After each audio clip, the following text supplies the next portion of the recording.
Good evening. Hello, hello. I hope every Hammie's doing great today. Happy Thursday. Mr. Bark also says hello, as you can see. He just sneezed. I don't know if you could hear it, but he definitely sneezed. My goodness. Hello, Johnny. Hello, Johnny. Hello, Johnny. Hello, Pachi. Hello, Super Manager. Hello, Vento. I think I got every Hammie. Thanks for coming by. Today is the second day of Studio Elan's Fall in Love Festival. We're going to be playing a game called Spell Candle here in a minute, but before we do that, we will be voting in Fat Bear Week, so... Yeah, that's exactly why it's scary, and that's what it means. Physical therapy. That's why Hideo Kojima couldn't finish it. Hi, wish you a nice stream. Thank you, Amaros. Thank you very much. Thanks for coming by and for your first time chat. Oh, Mr. Bark will be getting really cozy comfy, as you guys can see. He's like, I got my antler, I got to chew on it, you know. Excuse me. I do have a little bit of low energy today. If you peeped the pinned message at the top of your chat, I had physical therapy today. I'm exhausted. I've been having a lot of pain the last couple of days, so, I will be, doing my best tonight. Hi, doggy. He's really happy. He's getting really comfy. He built like a nest out of my sweatshirt I lent him. Didn't mean to hog the placements. The Twitch apps didn't show the redemptions going through. No, you're okay. I laughed at it. I thought it was really funny. He is really cute. He's so goofy. This puppy cam was literally like the best thing. The best thing that could happen to this channel is this guy. I can't stop watching him. I want to get another camera and put it into the other place he frequents when he's not in here on the actual puppy cam. I apologize to the Hammie community. I wish I didn't already have a pinned message because I would pin that. And it'd be really funny. Anyway, yeah, tonight we are playing a game called Spell Candle. I've been really excited. It's an Otome game. The Kickstarter went up day before yesterday, just in time for the festival. So I will be promoting it a little bit tonight. And if you need to summon the link for it at any point... Oh no, it didn't update. One moment, please. One moment, please. I will update it. I will update it. And maybe... yeah, delete that. I've been a little clumsy and I didn't have a whole lot of time to prepare between, I was out last night and I kind of had a hard time sleeping the last couple of nights. So I've been a little bit wiped, so I guess I didn't really have as much, I didn't have enough time to prepare as I thought I did and double test everything before stream tonight. But give me like 2 seconds here. I'm just gonna fix my chat bot really, really fast.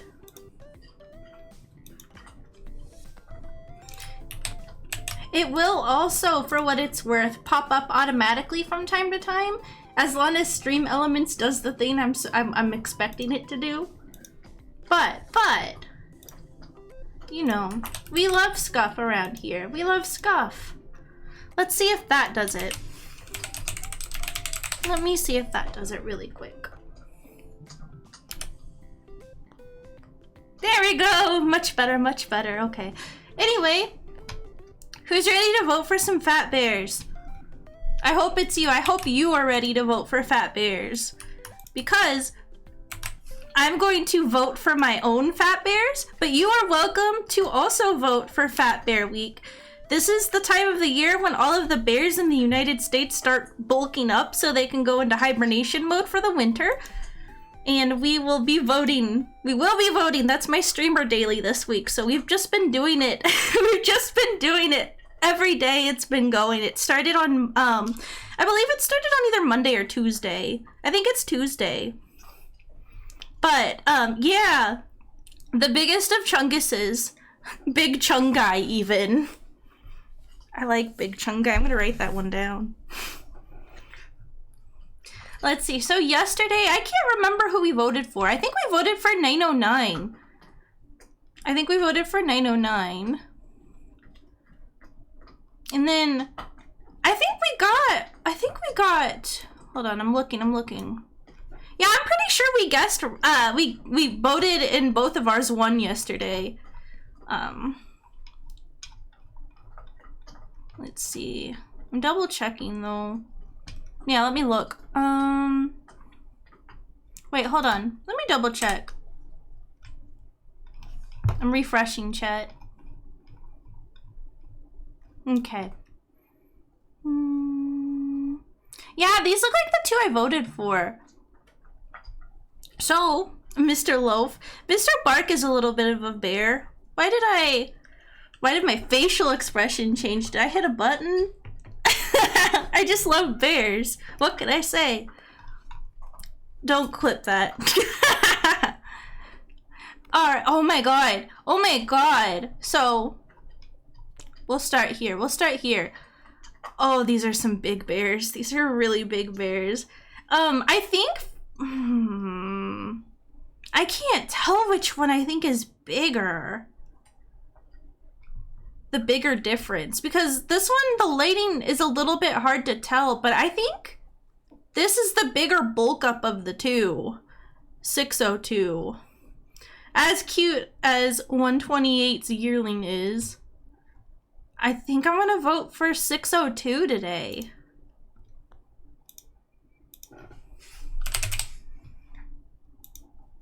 Also, that is my business email, so you are allowed to see that. You're allowed to perceive that. Submit vote. So, oh, he is winning. He's winning so far. He's winning by a big margin. And then we got 901 plus 32 chunk. I really like the name 32 chunk, not junk, which makes me feel kind of inclined to vote for him. But also he does look like he's the bigger bear of the two. The bigger bulk up. I think I'm gonna vote for 32 chunk. I'm gonna vote for 32 chunk.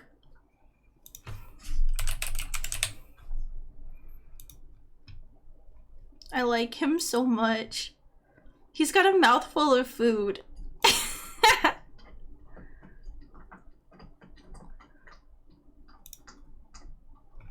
All right. We did our due diligence and we voted. We voted today, chat. We did it. It looks like 32 chunk is winning so far. I feel like the people agree with me. That's awesome. That's awesome. Chungus. Hi, Soggy Goat. I'm excited. All right. Anyway, we did it. We voted. Let's see. Okay. So, Hamster. Hamster. That's right. Hey, we fixed it. It works tonight. It worked yesterday, I think, but the other night when we played Silent Hill, chat broke the Hamster redeem, so I'm just glad that it works again. I think it just needed a good old reboot. A glorious day, truly. Absolutely.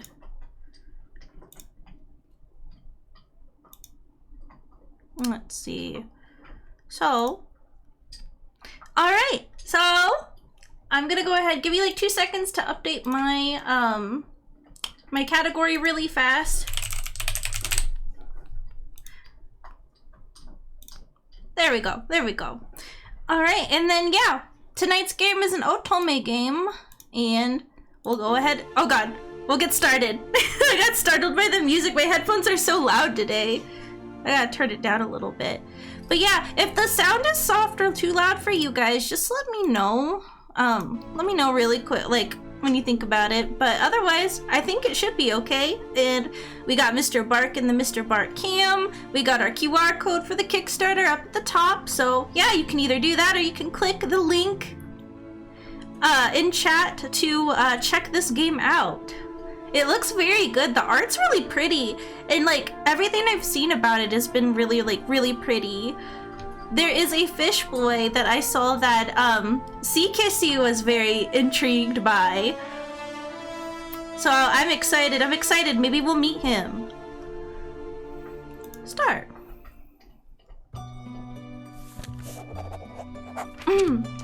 How far are you willing to go to contain war in a glass dome? Uh-oh, the Mr. Bark cam is a little bit big. I should probably move it just a little bit. We'll just make it a tiny bit smaller. Just a tiny bit smaller. That should be good, right? Can I pet that dog? Yeah! Here. I will pet him on your behalf. There you go. You just pet him. POV. Alright. Okay, let me start over. How far are you willing to go to contain war in a glass dome? Put it on top of us? No, I shouldn't cover up chat. That'll make the VOD game really confused. How many parents would you be willing to sacrifice? How many brothers would you kill? Would you grow numb to the pain, become a zealous leader, willing to sacrifice anything for the greater good? Turn a blind eye to the orphans on the streets? Ignore those disabled, begging for coin? Steal, bribe, and extort for a chance at peace? How many decisions would leave you lying awake at night, counting the souls you sent to the slaughter? Hammie was a thing from the Addams Family all along. It's true, I am just a disjointed hand. Not a ham, but I am a ham. Yes, hello, VOD gang, hello. Can living in war for millennia truly be considered life? Disjointed hamster. Exactly, you're right. Hi, YouTube. No, it's hi Twitter right now. Then it'll be hi YouTube later. Probably in the wee hours of tonight to tomorrow. Wait, guys. There's a horse. I heard a horse. Oh, Twitter. Twitch. I'm tired. No, it's not gonna be Twitter. Twitch. It's like how I call like everything a tweet on accident. The before times. They were not good, but I am nostalgic. A loud whistle breaks the silence, rendering the carriage to a sudden stop. The tip of my quill shatters as it smashes into the paper before I can put down my next thought on the page. Tweets of Confucius. The shout comes from outside and I put my notepad down, scoffing at the ruined nib. This was the third one today and I'm tempted to throw my hands up in frustration and scream. I was selected to be an Urizen delegation's reporter for the year's Dread Festival. It should be considered a great honor to be able to report on your country's political victories, no matter how small. But you can't expect a caged bird to sing happily. I reach into my leather satchel to find my identification documents before stepping out of my petite carriage. I feel pleased by the chance to stretch my legs, annoyed that I have to go through this, curious to finally get a peek at the outside, enthusiastic that we've likely almost reached our destination.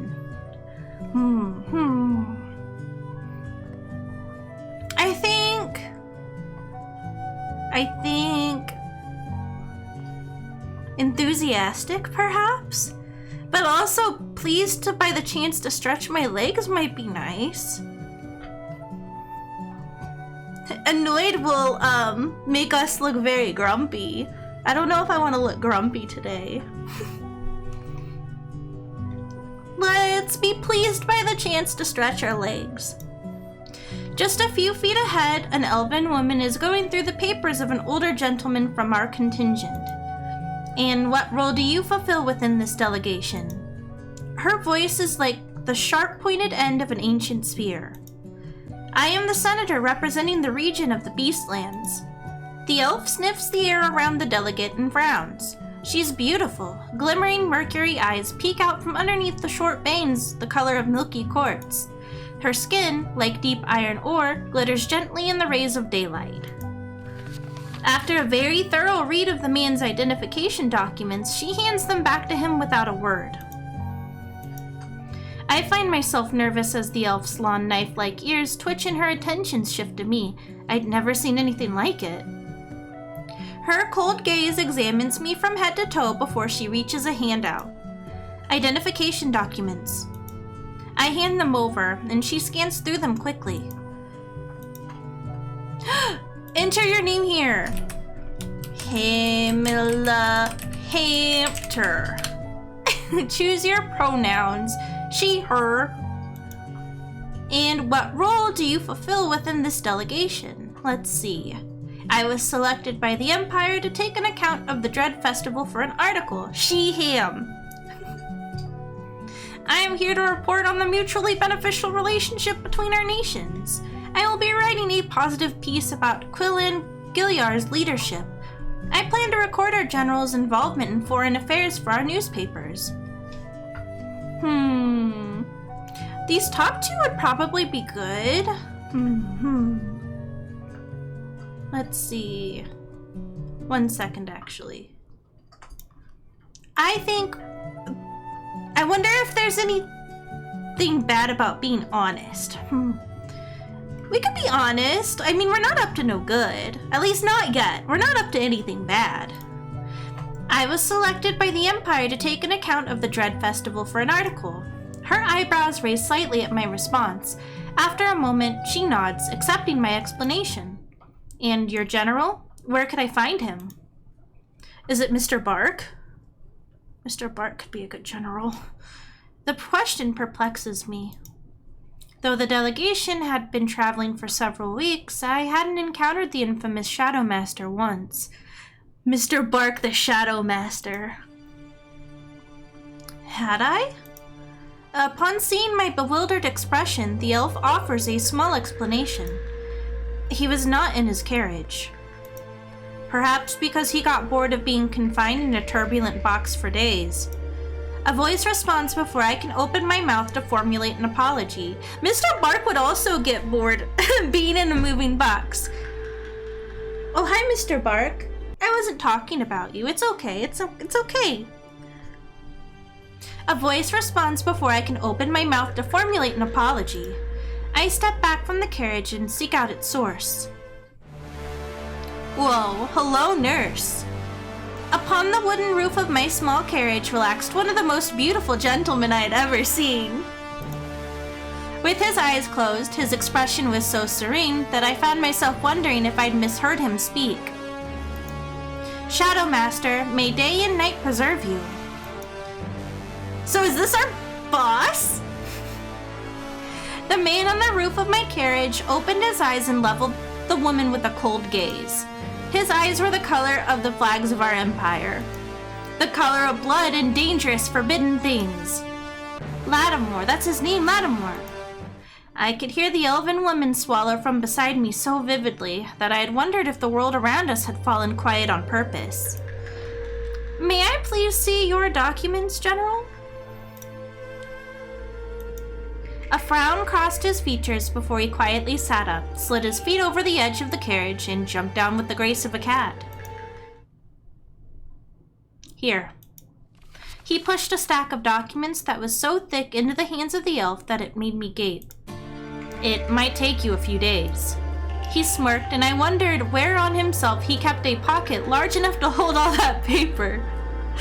I like to think that he has pockets, but they work like, what's her name? Mary Poppins' bag? The elf blinked, scanned through the first few pages, then flipped through the next few with shaky hands, her face growing paler by the second. I want to peek, I'm nosy. I'm a hamster, I can get away with it. You catch the words permitted legal assassination, poisoning at discretion, lawful use of force to acquire necessary information, including dismemberment. The elf suddenly thrusts the pages back at the general and gives him a shaky nod and thank you before wobbling off to the next carriage. Was that necessary?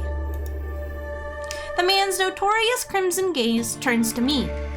She asked for my papers. He shrugged. Wasn't my fault she wasn't ready for what was on them. Somehow, this behavior does little to surprise me. Hi, Mohammedism! Welcome! I hope you're having a great day. It might have been considered to let her know beforehand or fall silent. I don't think it's worth... Oh, thank you very much for the hydration check. I'll take a quick sip.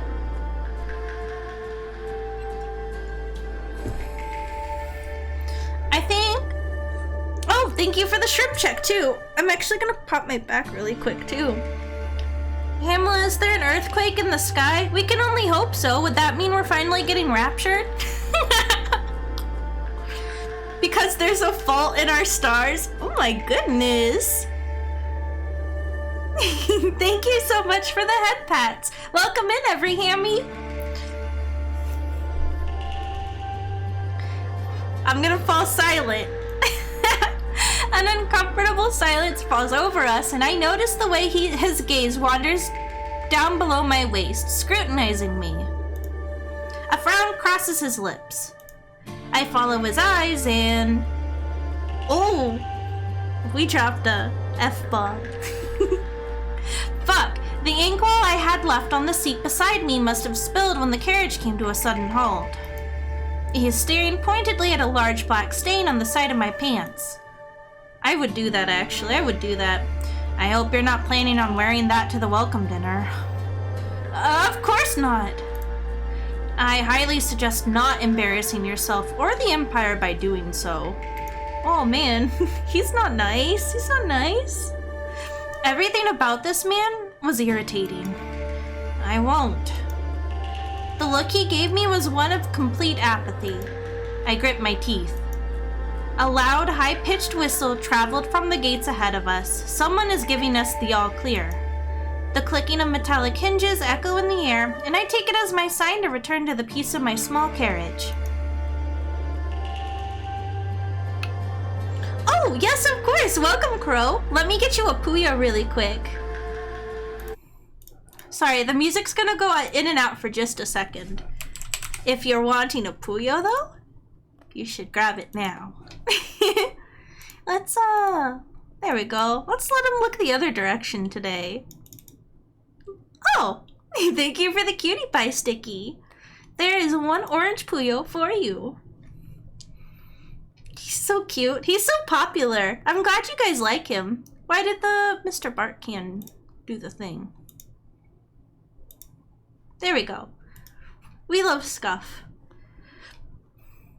I hope you have a good day, General. There wasn't a single sincere word in that sentence. He raised a set of eyebrows as I stepped into my carriage. Mr. Bark. He's so squishy. He is really squishy. I gotta finish Sea Kissy's Puyo Ham too. Maybe I'll be able to do that this weekend. I apologize. Mr. Bark seems to have found something that piques his interest. Let me see if I can get his attention really fast.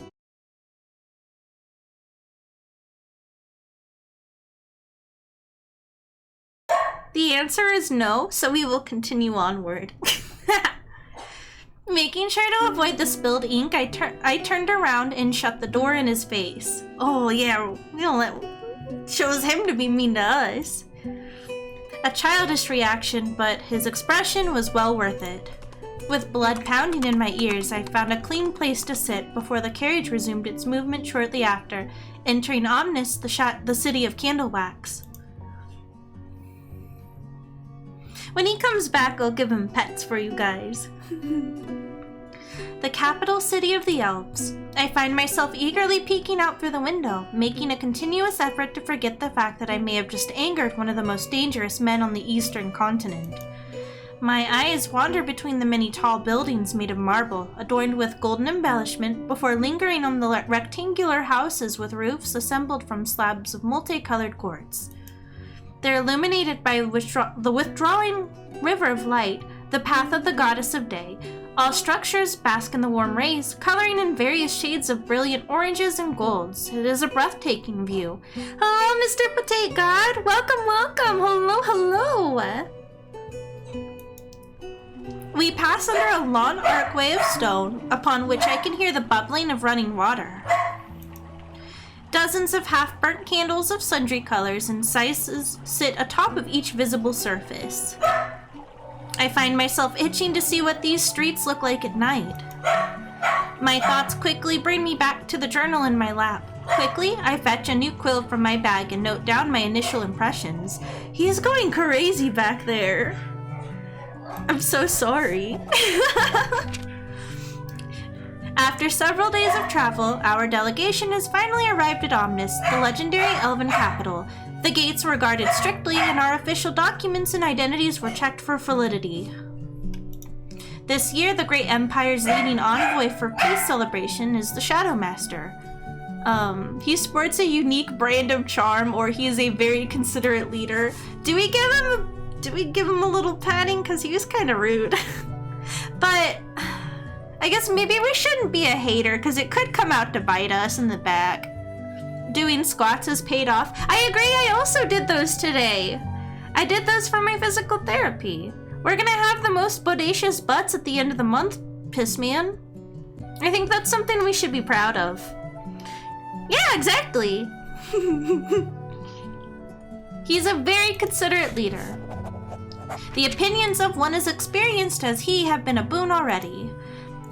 He carefully bestows his educated assessments in ways that help members of our delegation improve for the sake of this whole political mission. I roll my eyes at the words I put down on the page, fortunate that my academy training is drilled so deep into me that I know how to adapt my thoughts to make them sound palatable. If anything I was truly thinking got back to the secretaries of the Grand Capital, or worse, the Master of Ceremonies himself, losing my job would be the least of my worries. I put down a couple more lines about the dignified appearance of our Shadow Master and his graciousness and close the journal. My gaze shifts to the colorful outside of the city. We meander through the roads for another 20 minutes before the carriage comes to a final stop in front of the only building that looks terribly out of place. I know, unfortunately, it's not very fast, but it does get the job done. Mr. Bark, why don't we come here?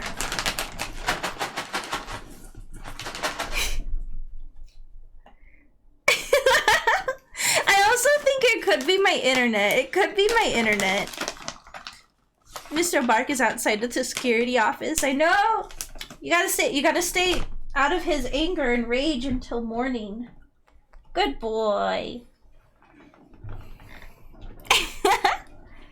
Such a cutie. Oh wait, hold on. This is probably why it's acting weird today. It's on this low quality. I fixed it, I think. It's not that much better, but I think it should be significantly better. The tall, rectangular pagoda that serves as the Ares Empire's embassy at Omnis. Oh my god, I can't talk. Close the doors. Shit, now we FNAF 2. Oh, he's a good boy though. Look at him, he's sitting so nicely. You're not gonna tell him he's scary, are you? You're not gonna do that. Why would you do that? You're gonna hurt his feelings and then he's gonna bark directly into the microphone. Oh, he's coming for you, piss man. Get him, Mr. Bark. Get him. Arr, arr, arr, arr, arr, arr, arr, arr, arr. Oh, you guys, did you see the butt wiggle? The butt wiggle is very good. No, stop. I have nothing for you. I gave you 2 treats already, and it's been 30 minutes. As I disembark, I spot the general already disappearing past the red curtains. He doesn't spare me a glance. Oppressive prick. I'm given a small but pleasantly furnished room in the embassy and quickly ditch my pack in there before heading out into the city. The backgrounds in this are so pretty. I need to find a tailor somehow. I ask around, I follow a trail of the most expensive looking buildings, I tag after the most lavishly dressed elves on the main street, I take a map of the city from the embassy to help orient me. So I can't decide if I want to grab a map or ask around. I feel like I'll be our most productive options. Just because we... Hi, doggy. Wait, hold on. I heard a sound. Was it the game? But if you get a map, it'll seem to you like Andorra? Oh, hell yeah. We're getting the map, chat. The map itself isn't as detailed as I'd like, but I can make out the names of the districts of Omnis, as well as a couple of points of interest. Thank you for the hydration check. I'll have some of my tea.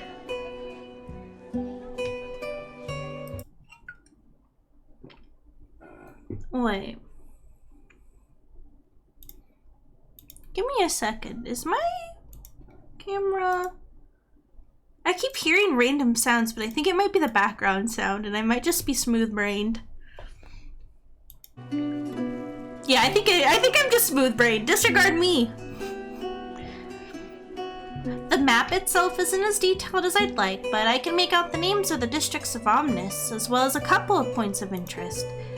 I decided to take a look around the enclave of the gods, the area of the Earth Elves first, since I'd read so much about how lavishly they'd lived. It takes me about 15 minutes of walking and skulking about weird alleyways before I spot a cylindrical structure of rose marble. That sounds pretty. The golden curtains embroidered with large designs of a spool with pink string hung from around its wide open double doors. Dark letters spell out the words, "The Hour of the Golden Ones," right above the entrance of the building. The gentle strum of a mandolin came from inside, heart-wrenching, intense, soulful, and yet somehow welcoming. I step inside, yet find myself incapable of spotting a single worker. At least not until 3 shadows of varying sizes shift from behind a caravan of curtains. They speak in some language I do not recognize. The most Hamela option here would be to wait patiently until I'm noticed. But I'm quiet as a rodent, so maybe that's not the best play here. Should I call out, chat? Should I call out? Welcome, Yami! Yami Baroness, thank you so much for your first time chat. I hope you enjoy your stay here.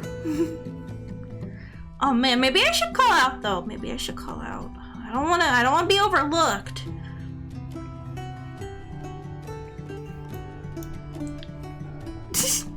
I lurk. I hate studying. No, of course, I wish you the best studying. Studying is really difficult.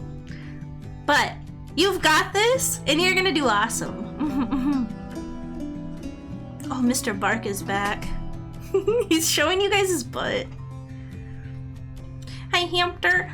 I'm one of the devs and really wanted to check in. Hope you're having fun so far. Yeah, I'm having a lot of fun. Your game is so pretty. Thank you so much for sharing it with me. I am having fun so far. Thanks for dropping by. That's an honor. Thank God this is my last year of doing this. Yeah, that's the spirit. You've got this. You got this. Kick its butt. Your heart is in the cards, my friend. Yeah, no, I really love the music. And I was just complimenting the backgrounds because they're so detailed. Thank you. I'll give our artists your love. Thank you. Thank you. Please do. Okay. Hopefully they don't think we were rude. Excuse me. I'm looking to buy. As I'd hoped, that made the moving shadows pause behind the caravan. The smallest silhouette, short and stubby, moved to face my direction, its voice high-pitched and snippy. Now is not a good time! I frowned, but I wasn't about to give up that easily. I need an outfit for a party tonight at the Arisian Embassy, please. I kept my tone polite, but I knew an undertone of desperation had slipped in. I didn't want to see the general smug expression directed at me tonight. A short silence followed, filled only by the gentle strum of the mandolin. We are very, very busy, and a predatory growl erupted from behind the caravan. Is it Mr. Bark? Help her! The command rolled through the chamber with a low rumble. I felt myself tense as the tallest figure turned to face me from behind the curtain. But Natra! The growl grew louder. As you wish, Natra. The tone was reverent, obedient. Language now fully switched to common. The caravan of curtains rustled as a short elf that looked to be within the late years of his lifespan stepped out to help me. Right this way. I was quickly led behind another small caravan.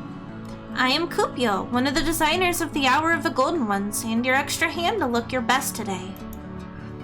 Will you be needing help undressing? Whoa. I refused, scandalized by the proposal. I refused politely. I would refuse politely. Thank you for the offer, but I am accustomed to dressing myself. Kupio nods, surprisingly accepting of my choice. Very well then. I will see what we have that will fit your body while you disrobe. Hi, Angry Seal! Welcome, welcome! Hello! Drape yourself in the plush blanket on the davenport if you're feeling bare. And do not become concerned. We change them after each client that refuses to take it home with them. Before I could process his words, the elf had made his way outside of my changing area. It didn't take long before several beautiful outfits were brought to me. Kupio made it his mission to look everywhere but my body as he delivered them and exited. His regard for my wishes put me at ease as I tried on the outfits one by one. Do any of these suit your fancy? Ooh, let's see. A racy blue and white draped dress with a beautiful belt made of pearls. A conservative black cotton toga that sticks to my curves and muscles. A leather two-piece, a blouse with matching pants, accented with golden bracers and rings. A ceremonial red and white robe of silk with a black embroidered sash. Every Hammy even? That's okay. Every Hammy even. I don't know what I'd wear. Oh man. The dress sounds fun. I don't know if I have the curves for that though. I'm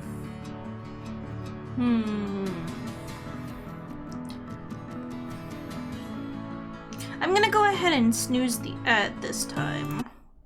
Sorry, the music's gonna cut out for just a sec. Also, give me just a quick moment. Hammy Mama messaged me, and I wanna make sure I get back to her really fast.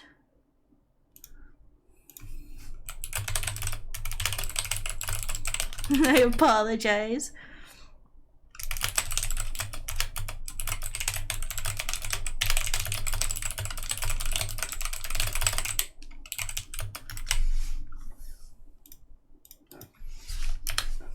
Okay, there we go, there we go. I think, you know what, I'll live my best life and I'll go with the dress. I'll go with the dress. We do like the color blue. The soft material is sheerer than expected, but it flows around my body in a way that makes me part my lips in surprise. It is as if it was made for me. The pearl belt cinches the waist in a way that brings attention to all of my best features. A great choice. The tailor appraises the way the item of clothing sits upon my frame. Is this the outfit to your liking?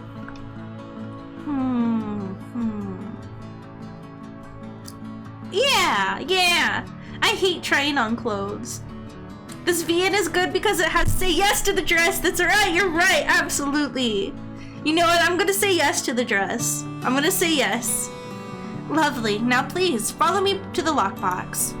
I nod and exit through the heavy curtains to join the small elf at the pay desk, not expecting the looming figure that pushed past the paravan across from mine. Whoa, hello.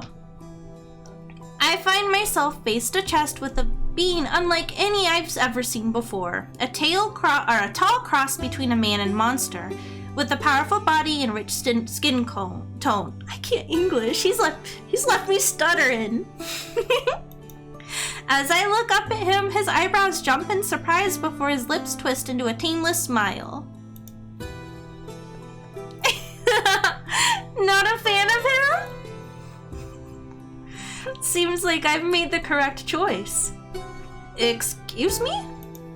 Getting you dressed. His voice was like a low purr, and I find my cheeks heating as he made a show of admiring my outfit of choice. You're stunning. Thank you. A large tail swishes back and forth behind him as he tilts his head to one side. Let's see, did you also manage to find suitable clothing? Do you make a habit of helping others out? Don't worry, he makes most straight ladies who have played the game flustered. Yay! Let's see, okay, I would probably ask him if he also found suitable clothing. Cause I'm really awkward. He's kind of super manager, wow. Let's see. I'm awkward, so this is what I would ask, probably. What I'm already wearing will suffice. I like his ears.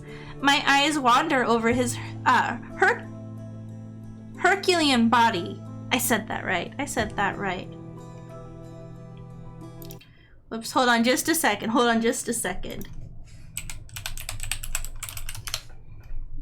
Okay, I'll be good for now. Let's talk to him. Everything on this man, from his robust torso down to his powerful lion-like legs, seemed as if it should have been carved out of stone by a sculptor. Oh, I just want to like do the Inuyasha thing with his ears. Psychological speculation as to why people like him so much as well. Curious, very curious. I'd never seen anyone casually show this much skin outside of a bedroom in my life. Are you sure? I have faith. Did his eyes gleam or did I imagine it? Now then, let's go sort your bill out. Give me a discount. You can win my heart by giving me a discount. Giving me little chance to respond, the creature moved to stand in front of the tailor. Ah! I can pay for myself. Thank you, but that is unnecessary. Thank you, but that is unnecessary. Very curious. Bi-curious even. That's what I'm saying. I hurriedly stepped even closer to Kupio, who looked between me and the tall man, now behind me, uncertainly. Do you always fight back this hard when somebody tries helping you out? I know I've given him a weird look when his smile widens, showing off a pair of sharp-topped canines. Yes. An amused hum leaves his lips, and I find myself wondering what it is he gleaned from his curt line of questioning. This isn't a battle you need to fight. Your purchase is on me. Okay, you know what? Maybe I like him. He buy my dress? My sexy blue dress? Consider it a gift from the Terra of the Elves. I freeze in place as the tall creature crosses his arms in front of his chest, refusing to take no for an answer.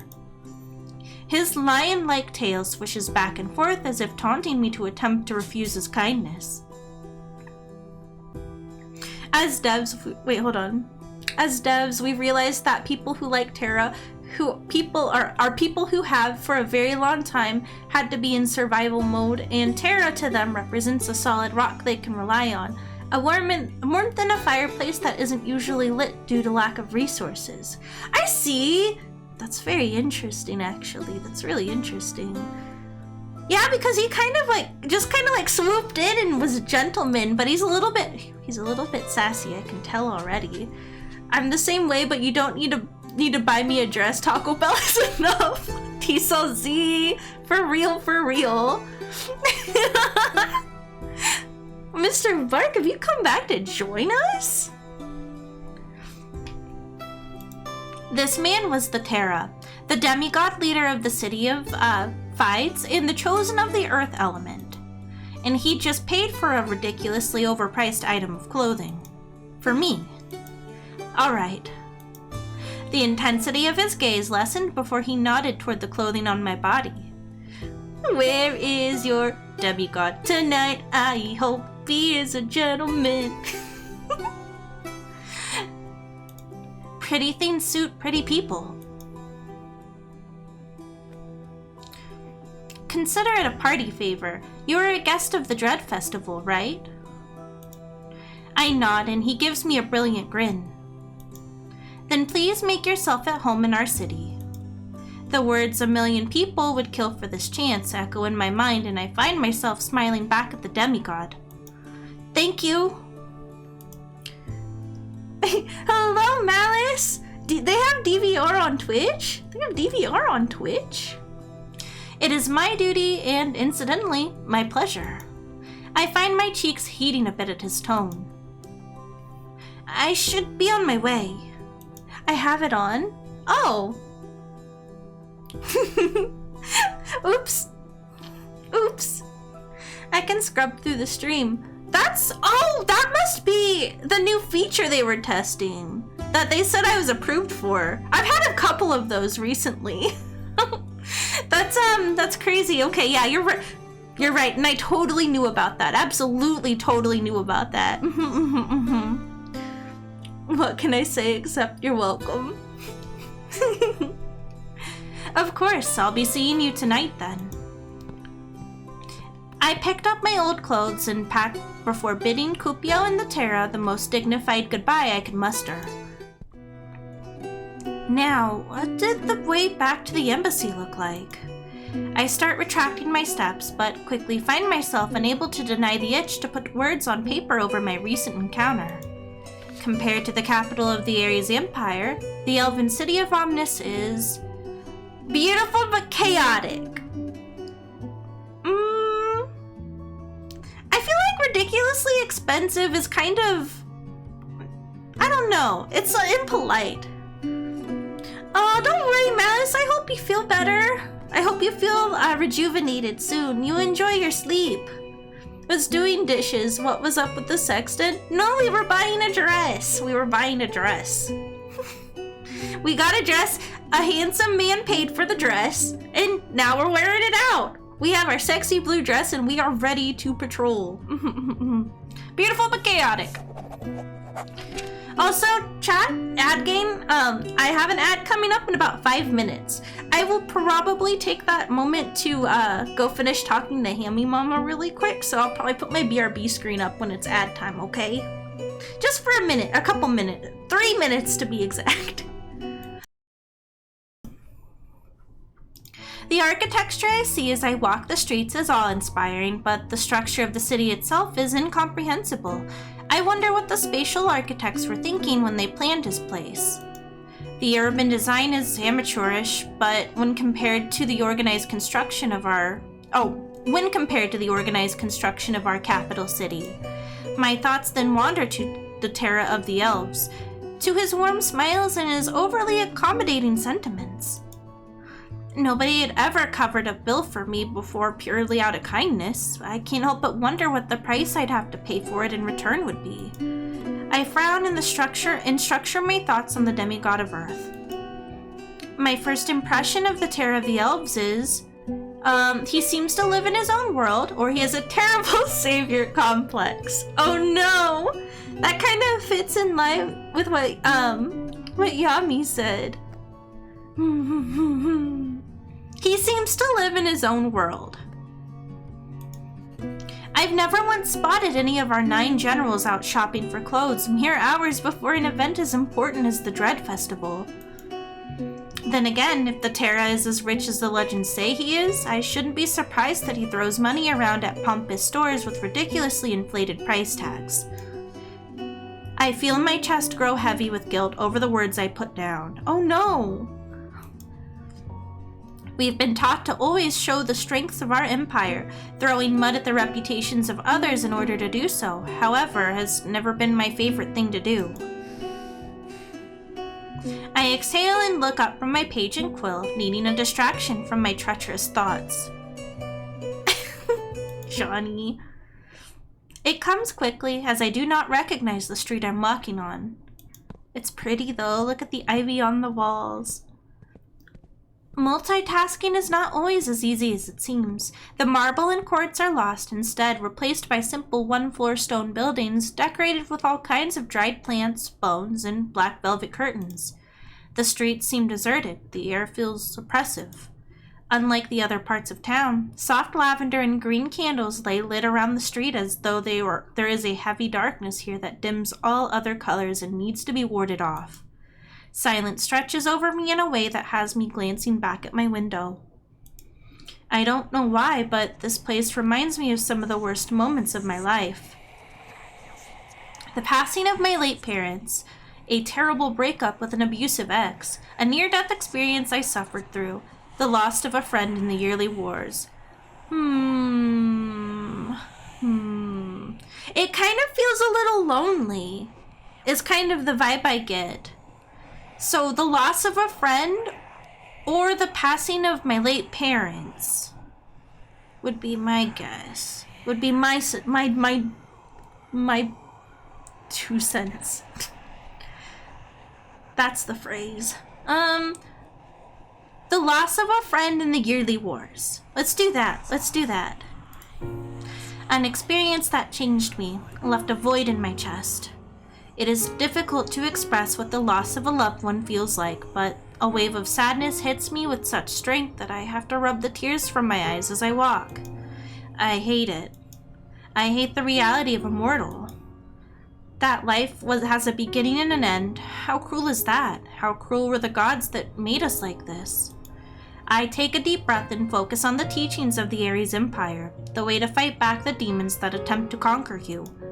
I need to keep myself occupied and focus on the things at hand. I need to take everything step by step. Missed out on limited time offer merch of my Oshi. Oh no, they should have added that. They should have added that. Truly there is no sadness quite like missing your Oshi's pre-order window or a good sale on merch. That stuff's expensive these days. Let's see. Turn back. I feel like that's asking for trouble if you're lost. Turn back and try to retrace your steps, because if you get lost, what if we're late to that event? I have anxiety. We can't be late. We gotta be early. Look for someone to guide you back. Now, let's see. All right, we also have the ad coming up, so I'm gonna go ahead and let it run. I'm gonna put up my BRB screen really quick because I have to answer a question from my mama, and I apologize for that. But 3 minutes ad gain. Be strong until then, okay?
Alright, sorry about that, chat. I'm back. We can got back to the story.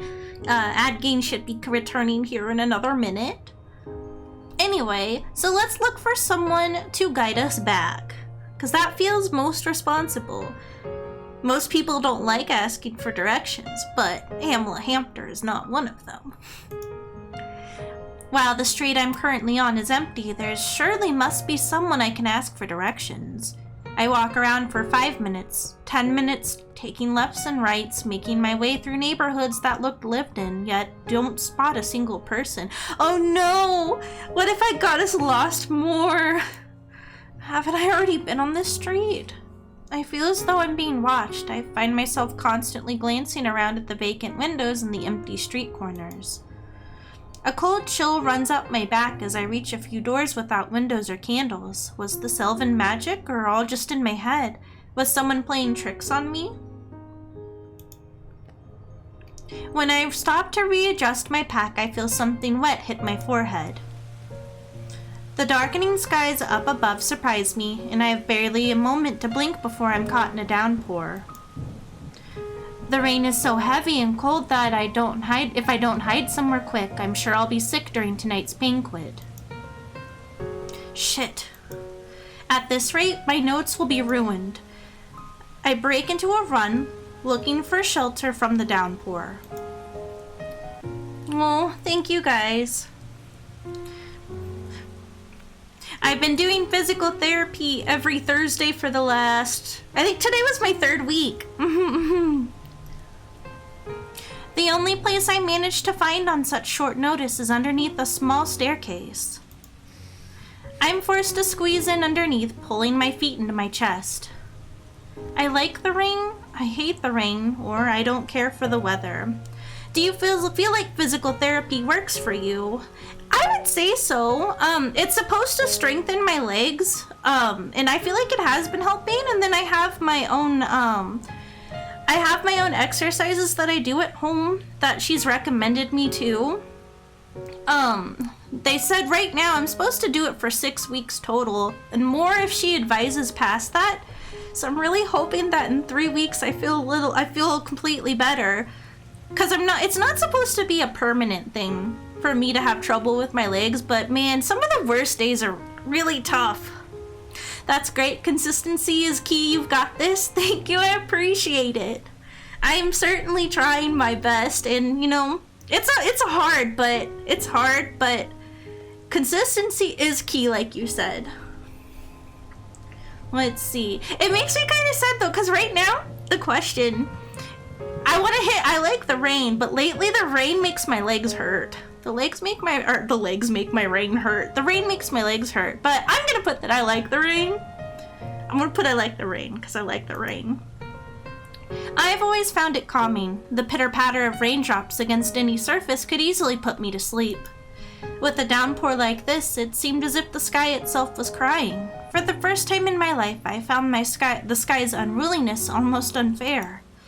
By force of habit, I find myself closing my eyes and listening to the sound of raindrops as they hit the cement. I breathe in the... this word. I got this word. Petrichor? Petrichor? I feel really bad. It's not until I play visual novels on stream that I realize there's a lot of words that I like know in my head and I actually don't know how to say out loud. Petrichor. I breathe in the petrichor and allow its familiar smell to calm me. Thank you, Super Manager. Despite my feelings, I find my earlier unease evaporating, melting away with the minutes. Woof.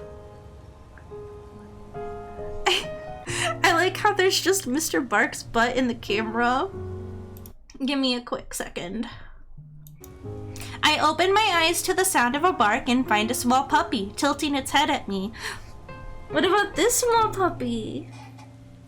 No, you're comfy. I won't make you get up. But Mr. Bark knows what Ham Nation wants. Yes, he does. What does Ham Nation want, you ask, mister? Well, Ham Nation would like to give you pets.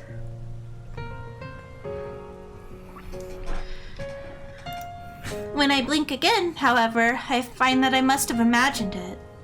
Doggy cam, that's right! Brand new nice and shiny puppy cam that Mr. Bark has yet to realize where the proper place to sit so it can get him is. But I could probably give him another one of these. They're low, just to have on record again, these are really low calorie, so they're training treats, so he can have quite a few of these. I just try not to go too crazy, but since it's the the introduction of the puppy cam, it's probably,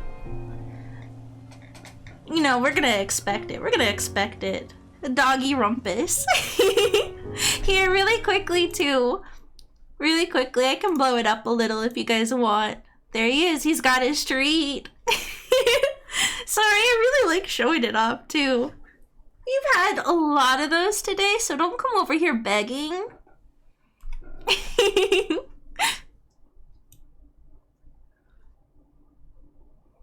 There we go. There we go.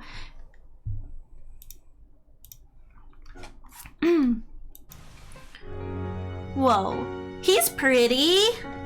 What stands before me instead is a tall man dressed from head to toe in black. His 4 eyes are a startling green, greener than the purest jadeite.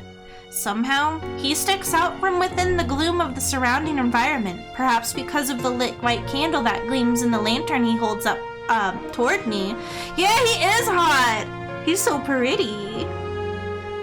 Oh, Mr. Bark is right in front of it. Hi, Hippie!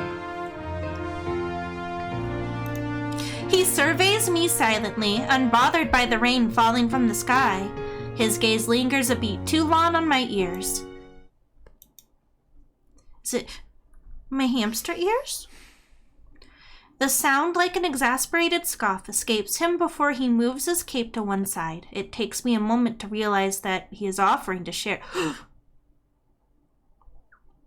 He's gonna share his cape with me? He's gonna share his cape with me? Excuse me. Come on. How was the concert, by the way, Hammie? The concert was really good. It was really fun. It was a really small venue, so there weren't a ton of people. My legs were giving me a lot of trouble yesterday, though, so that kind of put a damper on it, but the music was really, really good. Thanks for asking. I am not sure how I managed to hear a voice so gentle above the downpour. Oh, he's so pretty. Let's get you out of this rain. He can show me out, too. I should refuse. Something about strangers and danger. However, this man in his calm, gentle presence reassured me of my safety in a way no one else ever had. Perhaps it was magic? And it did truly matter if I was bespelled, if I managed to get to the banquet in time. With a nod, I moved quickly from neath the cold staircase to under the unfamiliar man's cape. Yeah, no, it's okay. It was a really, really good show.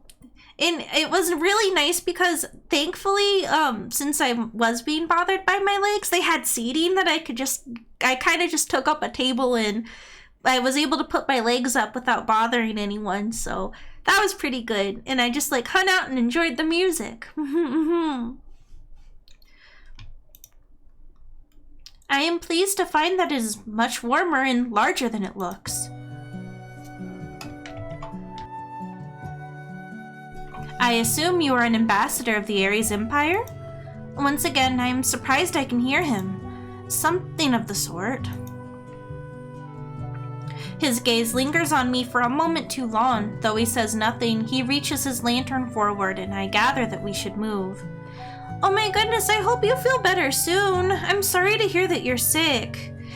I don't know where you're from, but I know that it's the seasons are changing and everything where I live, so if they're changing, if there's a little bit of a transitionary period for you right now too, it could be having a toll on your health. Oh, you're in California? So yeah, I used to live in California too. This time of the year was kind of brutal, so I'm hoping that it doesn't take too much of a toll on you for too long.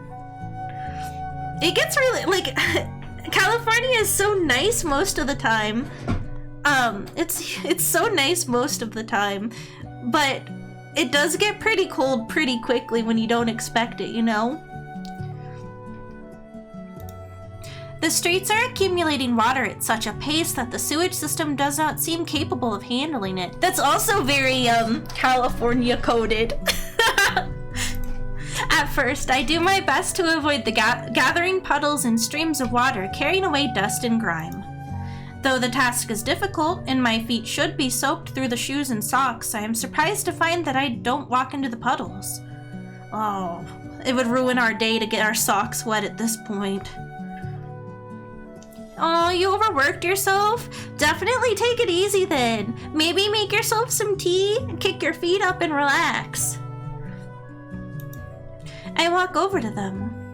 Oh, I like that. I like that emote of the little mascot in the toilet.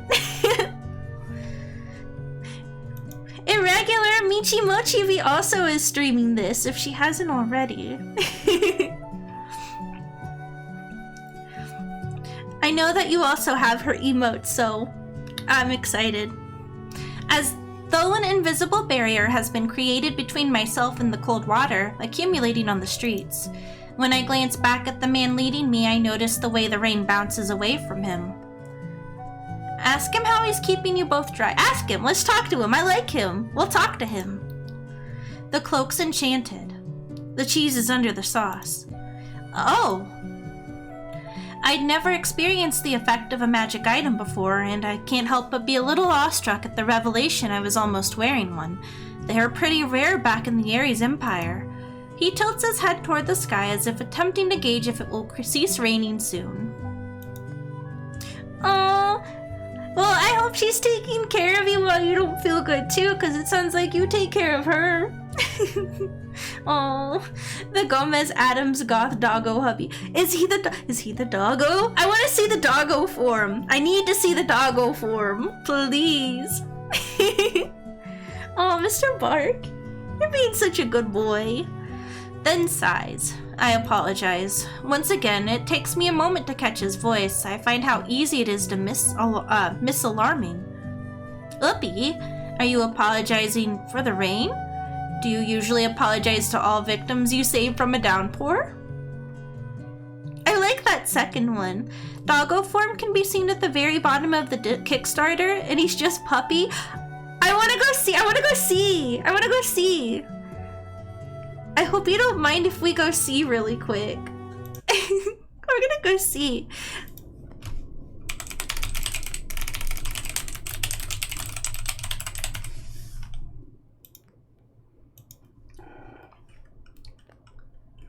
Let's go see. Okay. Hold on. I'm bringing it up on the stream. But give me a quick second here. Because I'm going to be smart.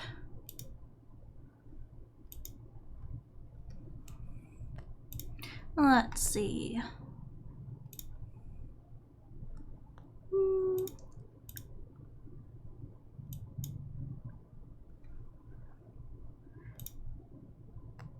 Not Roblox, I need my browser. I can do everything for her and take care of myself while she has fun. Well, that's very sweet of you. But if you don't take care of yourself while you're sick, you're gonna get even sicker. So make sure you take care of yourself too. Let's see. So this is the Kickstarter. Oh my goodness, you guys are already at 9,000. I checked earlier today and you guys were, I checked right before stream and you guys are at 8. And it's only been a couple of days. That's impressive. Let's see. So yeah, we've met everyone but Aqua so far. Yami said it was at the bottom of the Kickstarter. So this is Aqua is the boy that Sea Kissy likes, my mod. So when we meet him, I've got to make sure I grab the timestamp because Sea Kissy wants to know more about Aqua. Get an early chat? Yeah, you could get the let's see. Oh, this is not bad at all. You can donate just to donate. You can get add-ons. You can get the game with the digital stickers, wallpaper, the game, and updates for 24. Ooh, but you can also get the add-on access. And then they have bundles. And then they have for you and a friend. Print bundle. Ooh, I do like a good physical treat, chat. I do. So let's see. The goal is 25K, it looks like. I want to see the Oopie though. Show me the Oopie boy. At the very bottom. Oh, so pretty. Look at how the transition there.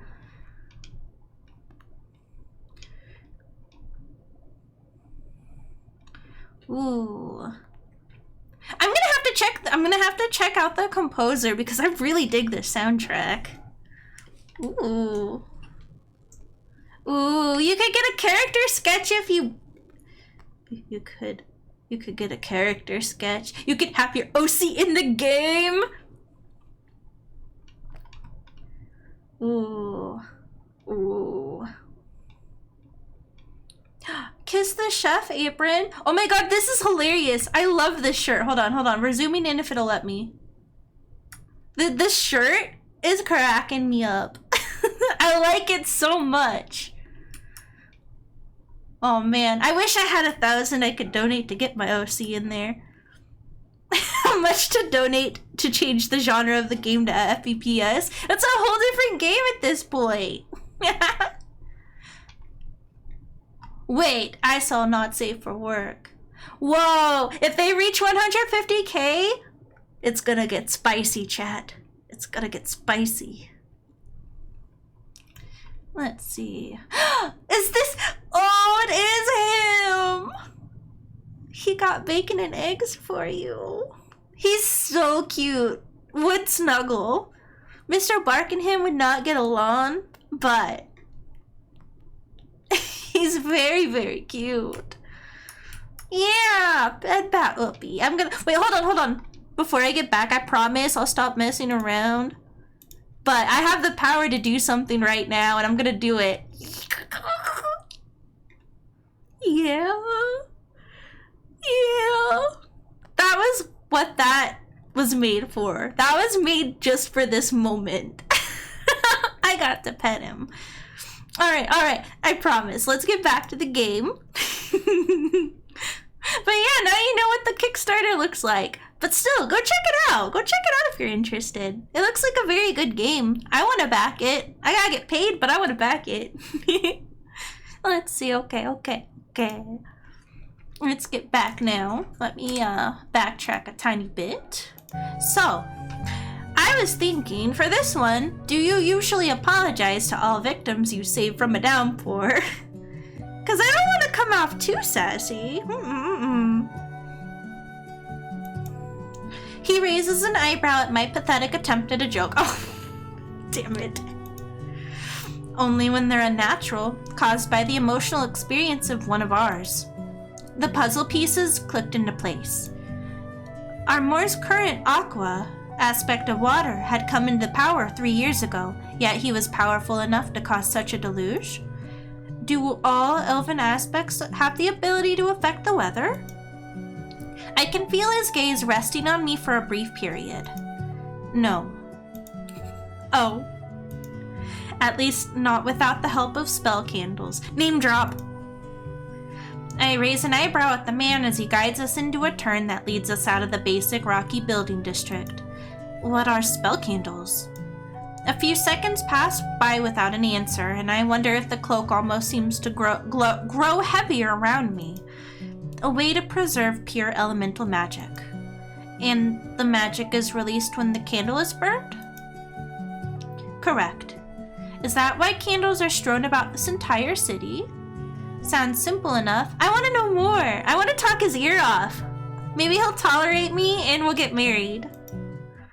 I spot the smallest of twitches at the corner of his mouth. Aren't you quite the astute student? Whenever a joke doesn't land in a visual novel, I imagine the character doing a sad little dance. Since the character is me, are you imagining me doing a sad little dance right now? I find myself smiling back at him. Our kind light them whenever they require magic they do not naturally possess. The red candles to light the fires at home and warm a room. The blue candles to summon and control water. The effect to which anyone can use these candles depends on their magical ability, of course, but I think you get the gist of it. The curve of his lips softened his features, and for a split second, I find myself staring longer than is appropriate. Can I also use magic then? How do the aspects impose control upon candles then? Can I also use magic then? Yesterday we played a character that could weld magic. I wonder if we do today. But I'm Hamela Hampter, of course I can weld magic. Do you have an affinity for any element or deity? No. Then you likely can only benefit from enchanted items. Flying carpets, reeds that part the sea, talking swords, the stuff of legends. He's teasing me! Very funny. Here we are. The male stopped suddenly and turned toward me, his tall frame towering over me as he lifted his lantern toward the entrance of the Eurasian embassy. Loud percussion, the whistle of a flute, and a mandolin rang through the air, showing off that the festivities had begun. And I was late. And I'm embarrassed to admit I was so focused on the intriguing man before me to notice we'd arrived. Thank you. No thank you is necessary, be assured. I like him. I'm a sucker for a puppy boy. I'm not gonna lie. I hope it's okay if I bring up other visual novels while talking about Spell Candle, but I like the puppy boy in Dramatical Murder. I'm gonna like the puppy boy here, I think. He motioned for me to go ahead with his free hand. Oh, hi Mocha Boba, welcome. Hello Raiders. I hope you guys are having a wonderful stream and day so far. Hi friends, we're here with love from Mocha's Cozy Cafe. I love that. Cozy Cafe. I wish I had the pleasure of being in the Cozy Cafe, but I'll have to. You were celebrating the Fall in Love Festival too? Oh, that's wonderful. Were you also playing Spell Candle? What were you playing? You can promo if you want. I'm so excited. I hope you've been having fun with the festival. Thought I'd drop my friends off here to fall in love with visual novels with you. Well, thank you. I appreciate it. Tonight we're playing Spell Candle, which actually launched their Kickstarter a couple days ago. Just in time for the Fall in Love Festival. If you want to check the game out more, there's a cool little QR code up at the top left. Oh, thank you very, very much for following me, Mocha Boba. I appreciate that too. I'm gonna return the favor. Give me a second here. Let's see. Oh, thank you, Mibachi? Hi, nice to meet you all. Nice to meet you too. Cutest model, thank you so much. Oh, Stream Elements, that's perfect. That's perfect. Thank you, Stream Elements. But yeah, please, if you guys need to grab some dinner, I don't know what time zone you're from, but if it's lunchtime, dinner time, please take care of yourself or go grab some water. You've been busy for a while. I'm sure you did a lot of reading. Some hot tea might be nice, but take care of yourselves. But thank you, Mocha Bobo, for trusting me with your community. I will be playing Spell Candle in the future. Looking forward to it. Good. I'm quite enjoying it myself as well, so I can't wait for the full game. Gonna leave you a lurk, so happy to meet you. Likewise, thank you so much. And yeah, that self-care spiel does apply to you too, Raiders, okay? So make sure you're taking care of yourselves. Thank you for reading my name correctly. Of course, I try to. I know a little bit of like hiragana and katakana. I'm really rusty, and the font was so small I got a little worried for a second. So thank you for telling me I got it right. But yeah, welcome. Thank you for the follow. I suppose I should get back to it here. But yeah, please. Cozy up, and we'll be reading more Spell Candle today. It is an otome game, and I am quite enjoying it. Well, I mean, otome isn't otome. It's not necessarily otome, because you can put in your pronouns. You can be a boy, girl, or etc. But yes, We're wooing handsome boys. This is the boy I like so far, quite a bit, but we have one we still have yet to meet. Let's see. He motioned for me to go on ahead with his free hand, so I just nodded, turned on my heel, and walked into the embassy in a hurry. Ooh, this area is pretty. The rain's gone now that we're indoors. The music was much louder inside, accompanied by the smells of various sizzling meats and the bright light of hanging chandeliers. Water, earth, and death elves moved around in wild circular dances, dressed in such finery that I found myself thankful that the Terra had interfered on my behalf at the store earlier. Though I spot him in the room, I find that he's engaged in conversation with some senators from our empire, full goblet in hand. A few paces away from him, my eyes meet the infamous crimson hues of the general, who seems to have stopped whatever he was doing to size up my outfit. Irritation bubbles up in my throat, and I find myself quickly pivoting towards the drink table. We really hate this dude. He seems very tsundere. A large wine fountain, adored with lit silver candles, quickly catches my eye, and a polite elf pours me a goblet upon noticing my approach. I take the cup with a smile, but am momentarily distracted from drinking. I hear a series of loud gasps echoed from somewhere before a slick, tangible voice cuts through the music like a hot knife through butter. I told the pirate lord that if he's not willing to go to war for my love, he doesn't deserve me. And then I sank his ship from the bottom of the bay. Wait, hold on, I gotta write this down. I gotta write down this timestamp really quick. We are... Sorry about that. A series of excited whispers and murmurs follow the ridiculous explanation, carrying the electric atmosphere that supports all forms of gossip mongering. Momentarily distracted, I can't help but search for whoever is the source of this ambiance. Frankly, even if my sister and brother were on the marriage market, I doubt they'd be able to impress.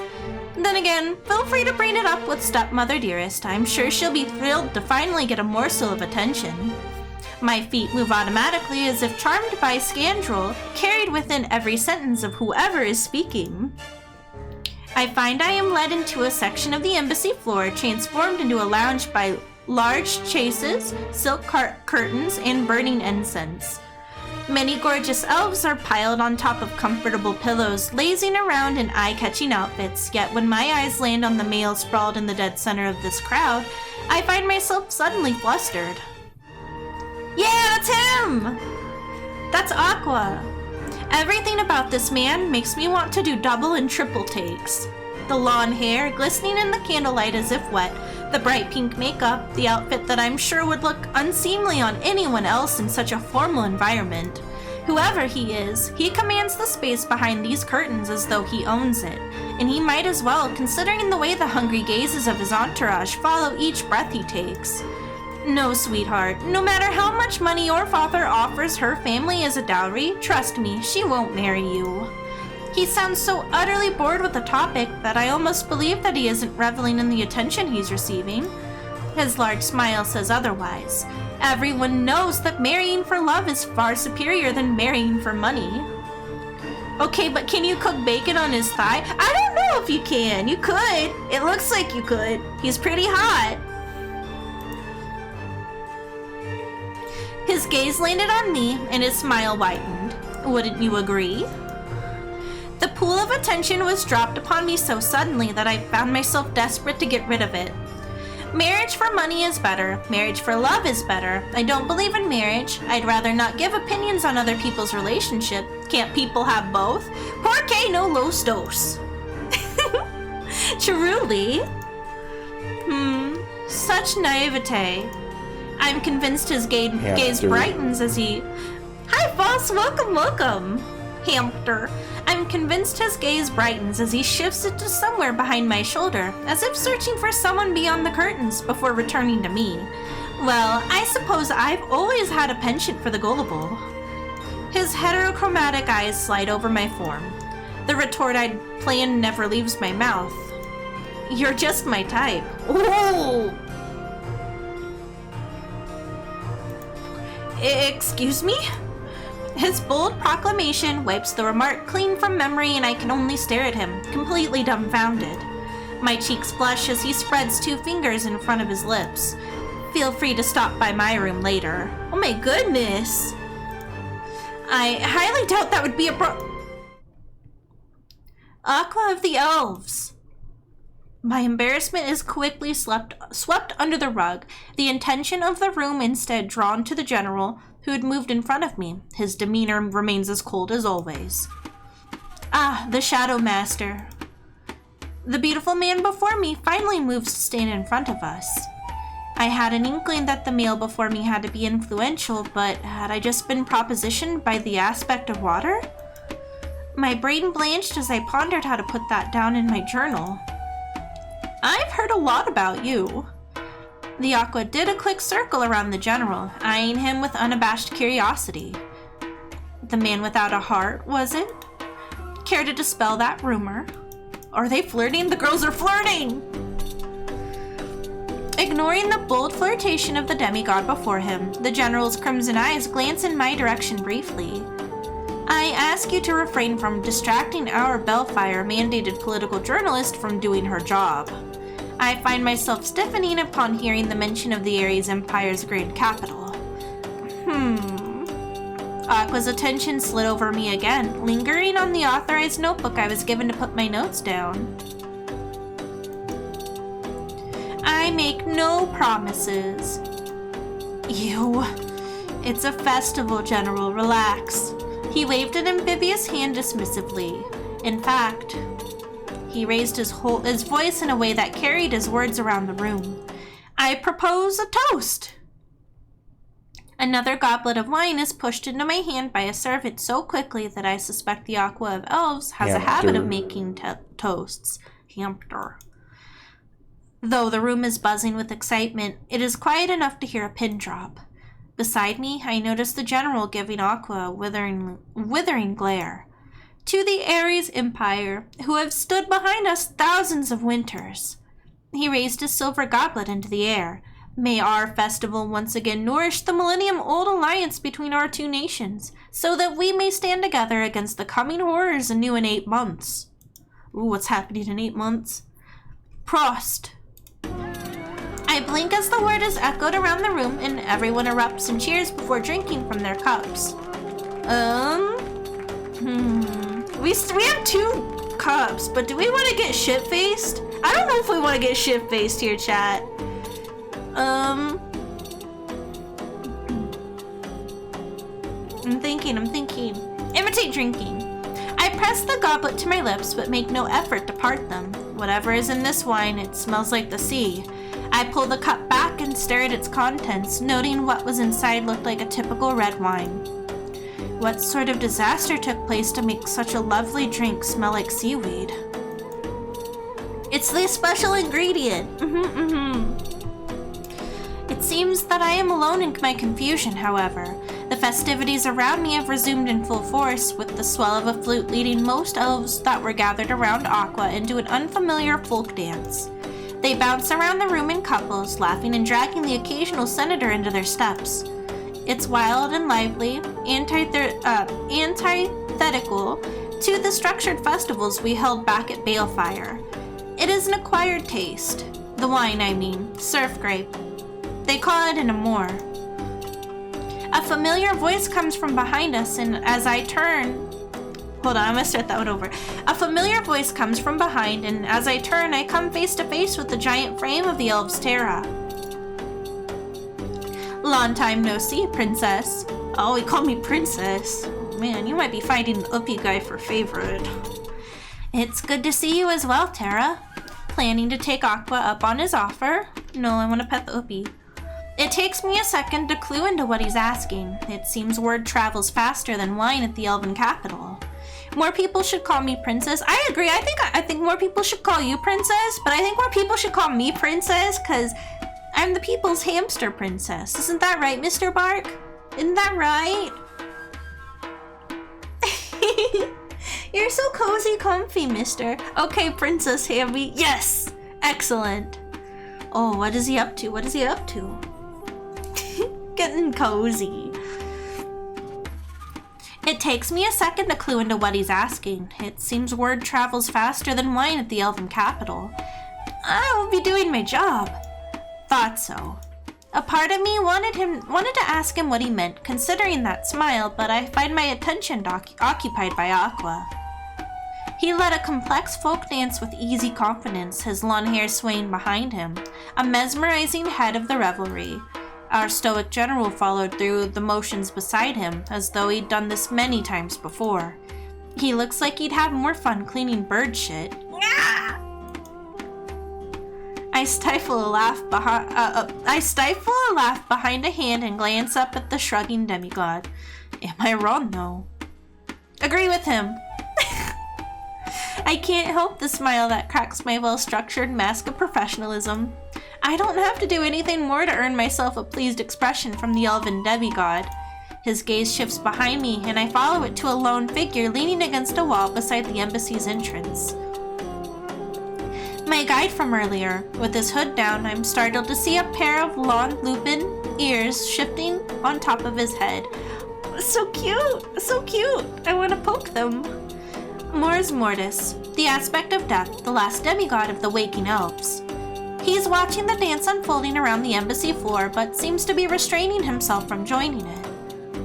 Terra nudges me with his elbow. You could invite him to a dance, you know. I'm startled by the suggestion. You know the steps, don't you? I nod slowly. I wouldn't be allowed on this job if I didn't. Well, what are you waiting for? I blink at Terra's words, suddenly feeling encouraged to try something new. This could be a great feature to put into the journalistic piece after I get home. Yeah. Ah. Yeah. Come on, let's dance! My eyes shift back to the demigod of death who stands near the front entrance of the embassy's hall, cup of wine in hand. He strays from the rest, enjoying his bubble of serene solitude as he instead observes the descending chaos, content to be exempt from it. Emboldened by the Terra's words, I politely excuse myself from my time with the leader of the elven faith and move to join Mors Mortis in his reclusive corner. His gaze shifts to me briefly, noting my approach before returning to the wild dances happening around us. Shouting, hopping, twirling, jumping, kissing, touching, drinking. The Aqua has grabbed our general, leading him through the complicated steps of a local dance that he's keeping up with perfectly. The visible vexation on his face, however, makes me consider the existence of karma. I can't help but smile as I reach the demigod of death and lean on the wall beside him. You're not joining them? His eyes flit to me and then back to the craze up ahead. Dancing is not something I've ever had much of a talent for, and yet you enjoy watching it. It is a verification of being alive, beautiful in its simplicity and simultaneously its complexity. I tilt my head and turn my attention fully to the scene before me as it unfolds. The Mors Mortis of the elves was the oldest of the elven aspects, a frightening monster with sharp teeth and claws capable of plucking a person's soul right from their chest. He was perhaps the most feared ally we had, a folk tale the parents told their kids when they didn't want to go to bed, the sleepless woven demigod who ate the naughty children when they wandered into the dark forests at night. These men and women, politicians are like the stars. They burn beautifully when they're far away, interesting to observe, but not to encounter. His plain observation surprises me, and though I lack the courage to verbally or visibly agree with him, in a room where doing either would be treason, I feel that my silence tells him enough. The beat of the music continues and the cello swells with emotion as I watch the Terra join into the dance, leading a long winding column of his own with a smile on his face. He is like the sun, a stark contrast to the schooled displeasure of our general and the mischievous expression of the Aqua. What about you? Why aren't you joining them? Actually, I wanted to thank you earlier. Actually, I wanted to dance with you.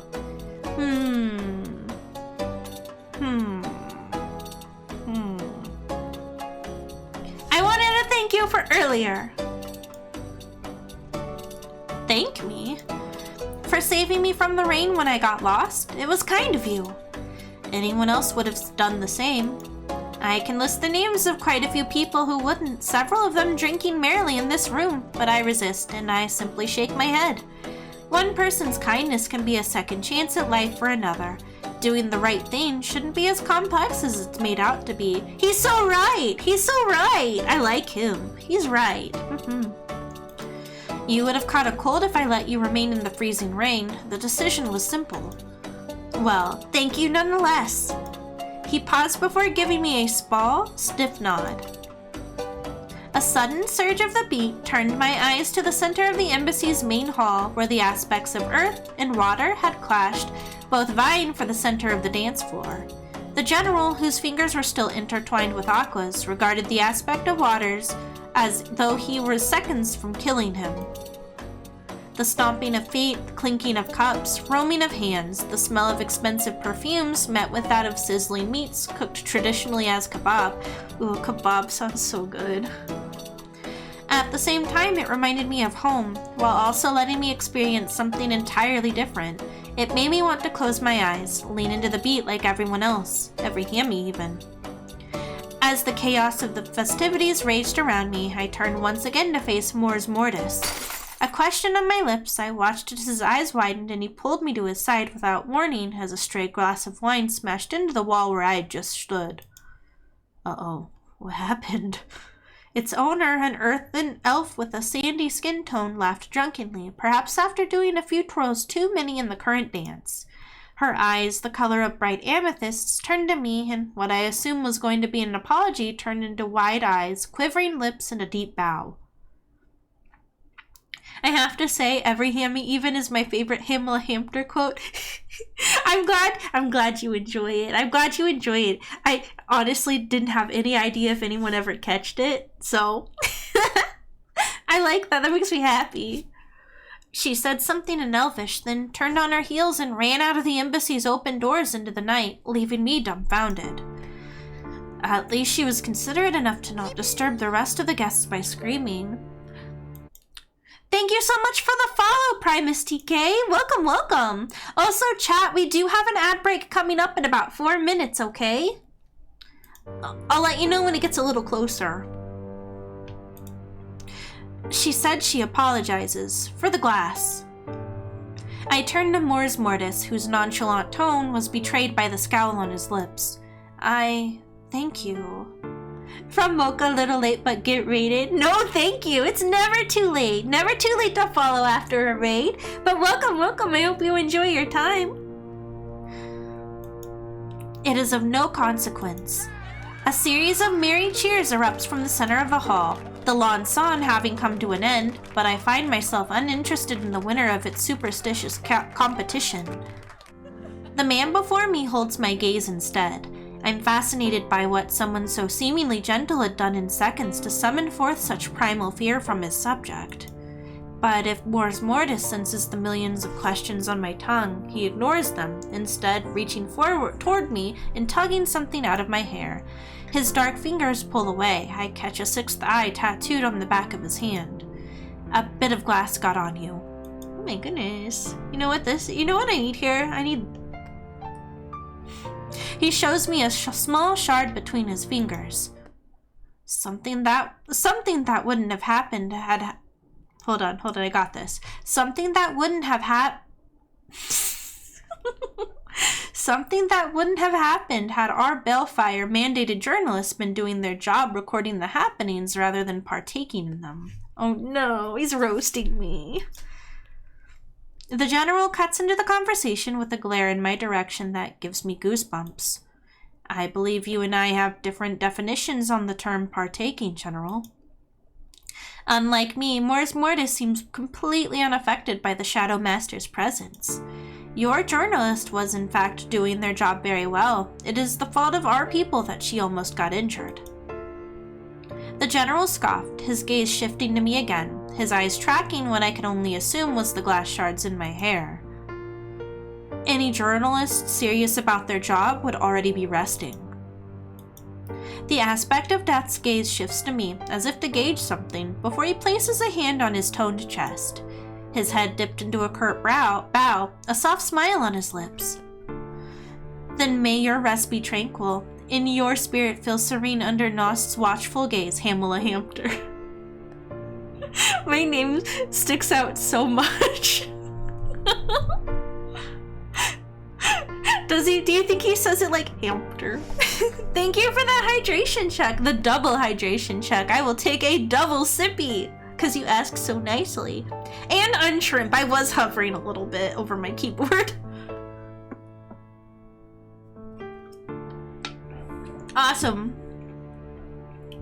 Awesome, okay. We are good and we are rehydrated. Granted, I'm a little guilty I'm drinking tea tonight. Thank you, Natura. As he rises, I offer both men a small, bright smile. If you'll excuse me. The general gives me a curt, dismissive nod. Mors Mortis, on the other hand, seems to be looking past me. I take it as permission to leave. It is halfway out the room that I realize I'd never actually had the chance to tell the aspect of death my name. I quickly reach my room. The inside is small but luxuriously furnished, showing off what I already knew, that the Ares Empire spared no expense for its diplomats. I find myself glaring at the unnecessary mahogany desk, the silk robe hanging from my dresses, the comfortable bed warmed by the red-lit candle beside it, the redundant opulence of the en-suite bathroom with the heated floors and the scented soaps. I sigh as I sink into my bed, journal in hand. No, it may be extravagant, but that sounds comfy as heck. Just take the comfy hotel room. Take it. Ad is starting now, by the way, chat. Weird doggy bun. Yeah. I want to touch it so bad. I'm not going to touch it, but I want to touch it so bad. We will bring death to these towns, not because they deserve it, but because we have been chosen to do it. We have no choice in this matter, Hamela Hampter. Yeah! Hammie, that's right! No, I really want to pet him. Be strong, ad gain, it's coming. I thought it was. We just don't know, I guess. My ad is in limbo. Or my bot isn't working. It could be that. Hold on, I'm gonna double check. I'm gonna go ahead and just hit it myself and we'll see. It's gonna error out. Watch it. Oh man. Anyway, we aren't at a super important scene, so I'll probably keep going through the ad break. So, ad gain, you can't hear it now, but I am apologizing profusely. Pushing my annoyance aside, my thoughts drift, taking me through the day. So far, I find Omnis to be mysterious, grandiose, charming, or intimidating. I'm kind of in between intimidating and charming, but mysterious and grandiose are not incorrect either. A little intimidating. Well, actually, the most intimidating part is the guy we're with, supposedly, so, you know, maybe charming. Charming is a good word. It is positive, and it's not untrue. The interconnectedness of all elven races and Omnis is reminiscent of our Bellfire. There is an inherent kindness that perhaps stems from the excitement over the festivities. It is a chaotic, wild, in some way, similar to our holidays back home. Or as the memories of hundreds of lost ones spurs the camaraderie between the waking elves and the Arisians. There we go. I take a moment to ponder how I feel after the long day I've had and find that my latest hours stick out as a journey of emotions. Agreeing to come here had been a risk, but maybe, just maybe, the trouble would be worth it. Next, I find myself focusing on the welcome festivities I'd just been a part of. They were highly political, they were ridiculously chaotic, they were terribly exciting, they were quite a special experience. Well, it was exciting. They were a little bit chaotic. It was a little bit political behind the scenes, I think. Well, I mean, not behind the scenes necessarily, but special is also good, but that feels kind of vague. I feel like if I were reporting on something, I would want to be a little bit more detailed than special, you know? Terribly exciting. No, Hammie, you can't sing this one time ever karaoke song during ad break and never sing again. Oh no! Irregular, you're gonna bamboozle every Hammie. I can still recall the feel of my pulse in my throat from earlier, the proof of living. Novel places bring new experiences, and by allowing yourself to step away from what you know, you can discover the joys of what you've been missing out on. Conversations with unlikely strangers can sometimes be inspiring. Dancing with them can lead to serious introspection or joy. The gift of life has many layers. We only need to have faith in our own choices in order to peel them back. I find myself smiling when I think of Uppy, Terra, Aqua, Mors Mortis, or the General. Imagine after all of that I picked the General. I would give the character so much whiplash. But you know what? I am a hamster of my word. I know what I'm about. The calm and wise Mors Mortis is the oldest waking elven aspect. As the demigod of death and the ruler of Speed's city of hope, he is a walking oxymoron, both renowned and feared within his own kind's capital city. He is the monster our parents told us about when we were young, the big bad wolf that ate the naughty kids, he who never sleeps and can pluck souls from bodies with a simple touch. There is, however, a certain unexpected peace one can find being near what they fear the most. You can find out the boogeyman is just a man. Perhaps the weeks of travel were finally getting to me. I put away my journal and try to get some rest. To survive in the Ares Empire, you need to love it. Or you need to be very good at pretending to do so. Oh my. The delegation was ready to depart to the Central Plaza at 7:30 a.m. sharp. Systemized like apothecary bottles, not a single soul dared to be laid under the general scrutiny. As if yesterday's chaotic revelry was a dream we'd all conjured up in our sleep, but the outfit on my body was proof enough, considering I had nothing else decent to wear. The elven diplomats meant to escort us to the location of the Dread Festival's opening ceremony arrived exactly at 7:35. The Shadow Master greeted them, after finishing the steaming contents of his cup, bid they lead the way. I soon found myself uncertain as to why all of this posturing was necessary. The Central Plaza of Omnis is exactly a 3-minute walk away from the embassy. Though we are early to the ceremony, the open space is packed with elves of various elemental inclinations and ages. Welcome back, Ad Gang! 7 large stone coffins held together with heavy locks and star mail chains lay arranged in a neat line in the heart of the square. A giant cauldron of bubbling wax levitates peacefully above each one, and I quickly spot the 7 lit silver candles held together by Mors Mortis. Though Terra and Aqua are nowhere to be found, the aspect of death seems to personally be attending the festival's preparation. He appears calm as he runs his finger over the flames of the braziers, heating the cauldrons, earning excited whispers from the gathered elves and senators. I find myself wondering if it hurts, or if he's touched fire so many times he's grown numb to it. For a second, his eyes meet mine across the field as our delegation steps forward to our designated area. Smile at him! Surprise skips over his features like a pebble before sinking underneath a perfectly constructed political smile he'd offer our delegation. Or so I expected. Instead, his expression remains the same, as he offers us a cool, calculated bow. Welcome, esteemed General and delegates of the Ares Empire, to this year's Dread Festival opening. Thank you, Aspect of Death, for hosting us again this year. The Shadow Master returns the sentiment with a curt growl of his own. What a lukewarm exchange. I'm not certain exactly what has happened between these two, but I do not have any time to dwell on it, for Aqua and Terra's arrival breaks the tension and turns it into chaos. It is as if wherever those two appear, the location turns into a stage set for a spectacle. A stark contrast to the elves' indifference towards Mors Mortis and quiet curiosity about the general. Ooh! That was a really pretty art. I find my gaze lingering on. I can't stop now! The aspect of death stood motionless beside our delegation as we waited for his compatriots to join us. He does not look like he's having a good time, though. Man. The general doesn't either, but you expect that from him. The other two, though, are just as happy as a... Aqua's as happy as a clam. Terra's just happy, look at him. His side profile reminded me of a statue, his lithe form carved from decades of decisions. Only his eyes gave away signs of life.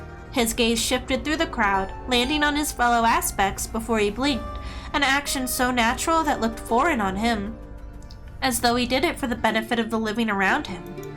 Esteemed guests of the Empire, allow us once again to welcome our lands as we commemorate the end of another winter. Terra moved to stand beside the now quiet Mors Mortis.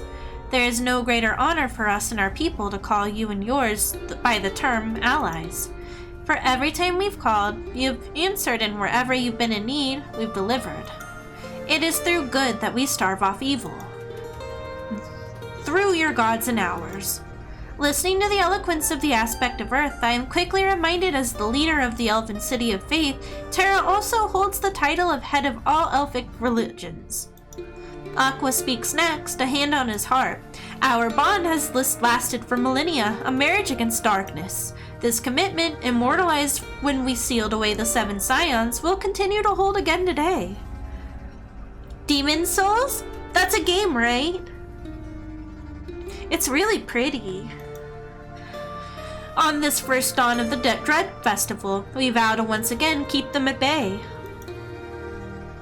His voice pulls me toward him, like a sailor to a siren, but it is Mors Mortis tone that brings me back. That makes me stop and listen. From flesh to wax, from wax to life. Every year the eternal war takes us from those we hold dear. In what is left of them, we seal away chaos, anger, harm, loneliness, sorrow, hunger, and plague, and take a breath until next winter. For it is through faith that we hold the lines, through love that we stand united, and through hope that we keep fighting. Let those we love shield us once more from the dangers we've forgotten. Breathe in and take your time to pray. Terra's command echoes through the air, rendering the thousands of elves gathered on their knees. As per the ritual, our delegation is the first to walk up to the braziers of bubbling wax and silently thank those who gave their lives for ours. The general goes first, murmuring thank yous in both our language and that of the elves. Though I can't see his face, I find his tone to be gentler than any I'd heard from him before. I go last from our delegation. I think about those I've lost over the years to this war. I murmur thank yous in both languages. I think about those I've lost over the years to this war. A deep pain grips me. I know it stems from the emptiness of what was once, but is now no more. As I reach the first cauldron, I thank the people and elves who gave their lives for our peace in both languages. Then I move on to the next cauldron and do the same in the next, in the next, in the next. It is considered a great honor to be able to come this close to the dead again. Once our delegation has finished paying our respects, the elven aspects follow. The 3 move in perfect tandem, and by the time Mors Mortis is finished, the rest of the elven population in Omnis is already in silent tears. Poor. Mors Mortis orders after a moment of silence. The 7 cauldrons obey Mors Mortis' command, slowly moving to tip over. Wax begins hitting the coffins, one by one, resealing them under the watchful eyes of the elven aspects, their people, and our delegation. Get down! The words shatter through the silence. I barely have the time to process the familiar voice before the ground underneath my feet gives. For a second, I think I'm blind. The world has turned pitch black. I think I smell something burning. Then, daylight breaks through, bringing back my sense of sight. My knees are bleeding. I blink as I try to get my bearings, but it's as though sound has ceased to function. I make out that some of the senators lay beside me, cowering. Stay low for now. The general is kneeling beside me, a knife in his hand. His eyes wander around our delegation, coolly checking for everyone's presence and safety. at least until a shout cuts apart my uncertainty with a new horrifying discovery. The goddess of chaos has escaped. My eyes shoot in the direction of the pale marble coffin, the last one to be sealed, now empty. I hear murmurs and whispers from the gathered elven crowds. Oh no. The words are indecipherable until the general's crimson gaze sweeps toward the onlookers with what can only be described as a wild fury. They finally decided to conquer us too. Betrayers! Scoundrels! My blood trills as I realize that the only possible culprits could be those close enough to the cauldrons. The realization seems to dawn upon the aspects at the same time because all three of them turn to face us. The word "seize them" suddenly sound like a phrase from a banned horror novel. The elven crowds are dispersed and told to return to their homes under curfew. Meanwhile, we are roughly pulled to a standing position in front of the aspects. While Terra and Aqua's expressions are unreadable, Mors Mortis looks dangerously calm. General, give us one reason why we mustn't lynch your delegation and send you back to the Emperor to announce the dissolution of our alliance? You have no proof. I find this man's ability to remain an egotistical bastard even when standing before 3 demigods almost attractive. Almost. Did nobody else stand close enough to the braziers in order to tamper with them? The general falls silent and I realize exactly what he's saying. I see Mors Mortis' expression turn murderous as he reaches the same conclusion. My thoughts suddenly dim as the primal existential fear of death sinks its claws into my back. How dare... Let's hold an investigation then. Aqua's smile is nonchalant, but something in his tone gives me pause. Mors Mortis' eyes narrowed on the demigod of water. Everyone present is a suspect. I don't know why the 3 unitary demigods suddenly look so divided. Terra, much to my surprise, is frowning. Oh! Hi, Raiders! Welcome! Thank you so much for the raid, Susan AVT. I hope you guys had a wonderful stream. Oh, Goddess Susan A, my apologies. Welcome, welcome. I hope you guys had a wonderful stream.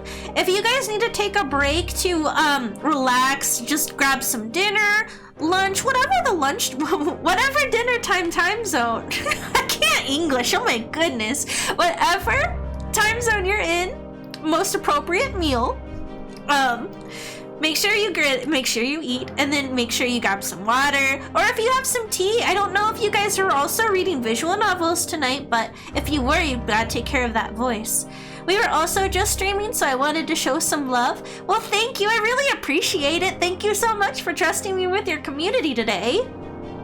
I'm participating in Studio Elan's Fall in Love Festival, and we're reading a visual novel called Spell Candle, who actually just put their Kickstarter up a couple days ago. It's really, really good. Of course, I love your hamster form. Thank you. Very cute. Thank you. Oh my goodness, thank you so much for the follow. I really appreciate it. But yeah, no, if you need to do any post-stream or anything like that, Raiders, also take care of yourselves. But I totally understand, and yeah, if you're sticking around, we're reading, we're trying to woo these pretty boys here. This one's my favorite, Mors Mortis. He's a puppy. But yeah, this game, recently had a Kickstarter go up, so if it does, suit your fancy, make sure you check out the Kickstarter too. Mors, yeah! I really like him. He's so pretty and he's so gentle, and I like him. I like him a lot. Thank you, Coriander VT, for the follow too. Mors was the one I was most interested in at first, but the general captured my heart. I love Terra so much. Give me big man. Oh, it's really fun to see who everybody likes. The general seems very possibly tsundere. One of my mods was interested in Aqua. I honestly had no idea which boy would captivate me before I started playing it. I was intrigued by Terra. I also like Big Man. I appreciate Big Man. I am a Final Fantasy elf boy enjoyer, so I enjoy them. But also, I don't know, Mors Mortis, I'm a sucker for a guy who's also a puppy, and he's also so gentle, so I'm just like, they're all really good, I think. They're all really good. I'm gonna take a quick sip. I'm on that enemies to lovers grind, hell yeah! You also live true to yourself, goddess.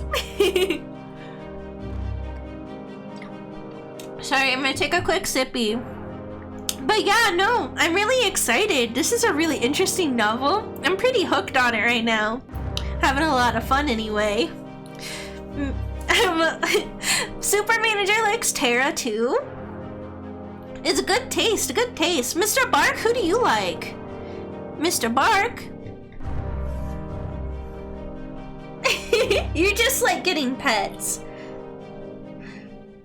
Bro, I also got hooked. I can't wait till it's out. I know, it's gonna be really hard. It's gonna be so hard to wait. Mr. Bark, you're so cutie. Mr. Bark, the people have spoken. The people think you're cute, Mr. Bark. He's also, he really likes it when I read visual novels because he comes and relaxes because he just likes to listen to me talk. Mr. Bark is too narcissistic to like anyone. Mr. Bark is like, I'm the main character, so I'm the best boy. And honestly, can we really blame him? Look at that physique.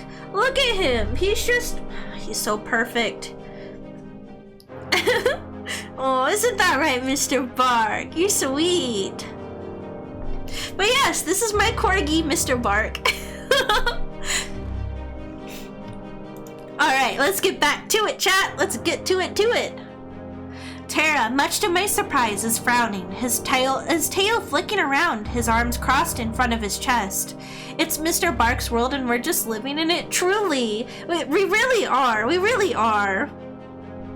He even has me carry him up the stairs and down them. He truly is the main character. Very well. Mors Mortis' four jade eyes wander between the members of our delegation and the surrounding guards before landing on the general. Name your investigator, Shadow Master. You get one, and only one. Trust the reporter! Hamela Hampter! Oh no. Oh, bye, Mr. Bark. See you later. What? I jumped to my feet as all eyes turn on me. I'll do it. I catch a glimmer in Terra's gaze as none of the aspects argue the general's choice. Aqua's smile widens and I find myself looking away, needing to escape all of this attention. The festival lasts 7 days. This is how long you have to get your truth. The unspoken "if you fail" remains a silent implication that hangs over my head like a guillotine for the next week. When the visual novel goes quiet, you know things are about to go down. Oh, absolutely! I return to my room and find that my fingers are gripping my journal so hard that they're shaking. I have to get it together, desperately. I can sense how overwhelmed I am with fear. Had it been winter, I likely would have already turned into some mindless ghoul and fallen prey to the sword of a soldier. I take in a deep breath, then exhale. I repeat these simple motions several times until my brain has enough oxygen to focus again as it should. Who do I investigate?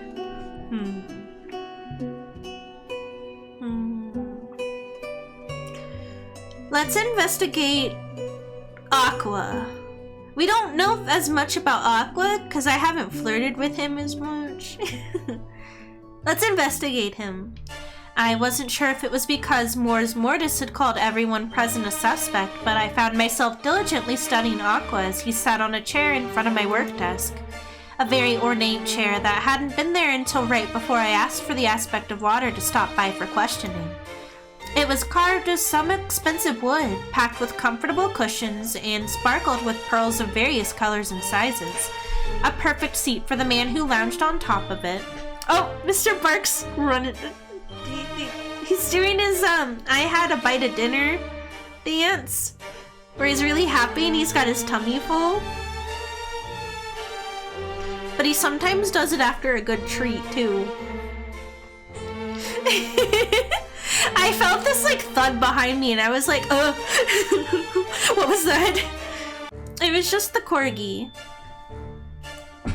Mr. Bark was a yummy? Silly boy. Or he had an itch on his back he couldn't reach. One of those things. A perfect seat for the man who lounged on top of it, as if he was king of the world. Legs crossed, chin propped up on one hand, he offered me a lazy smile that made something in my chest twist. He was perhaps the most beautiful man I'd ever seen. It was annoying to no end. Should I summon a painter? You seem so fond of staring.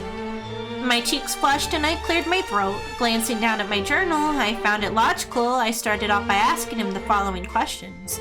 Did you notice anything unusual happening in the hours before the incident? Why were you late on the morning of the incident? Who do you think is responsible for the incident?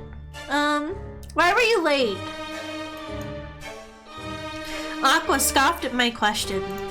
I am late only if you go by the words of Mors Mortis.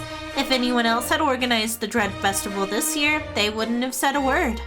Others can organize the festival? Of course, it is a rotating duty between all aspects.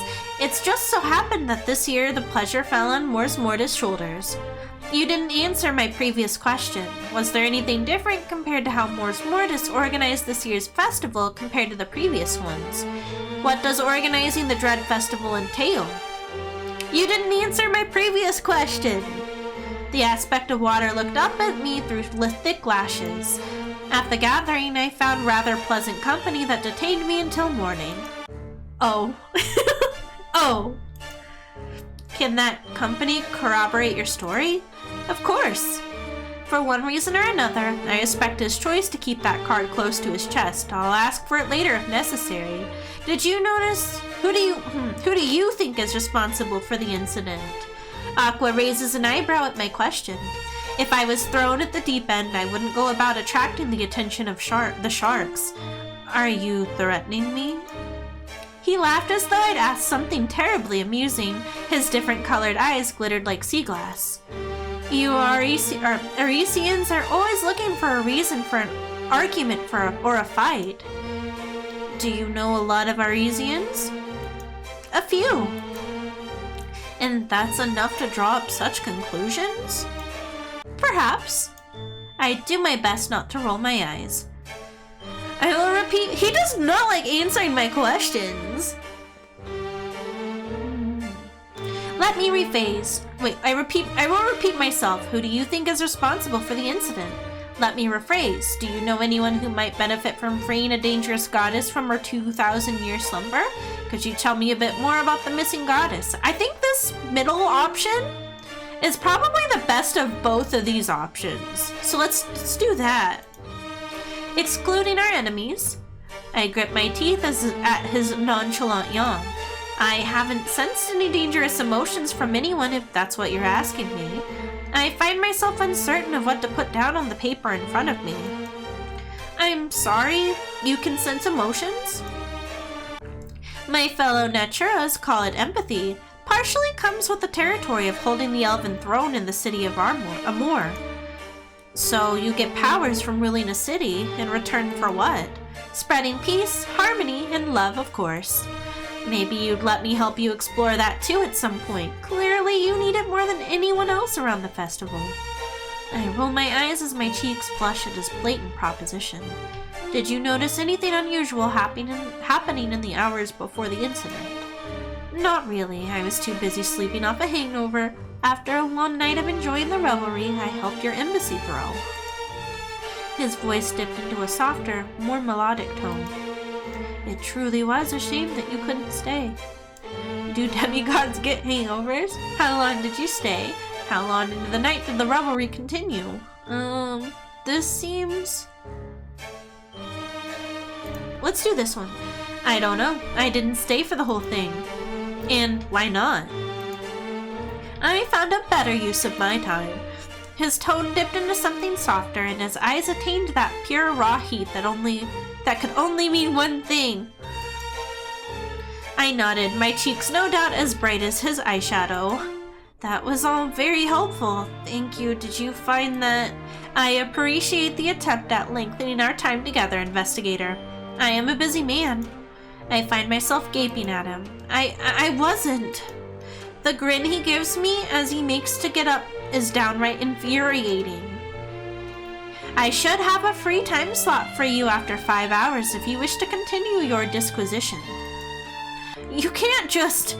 But he can, and he proves that point by making his way out of the door to my small room before I can finish my sentence.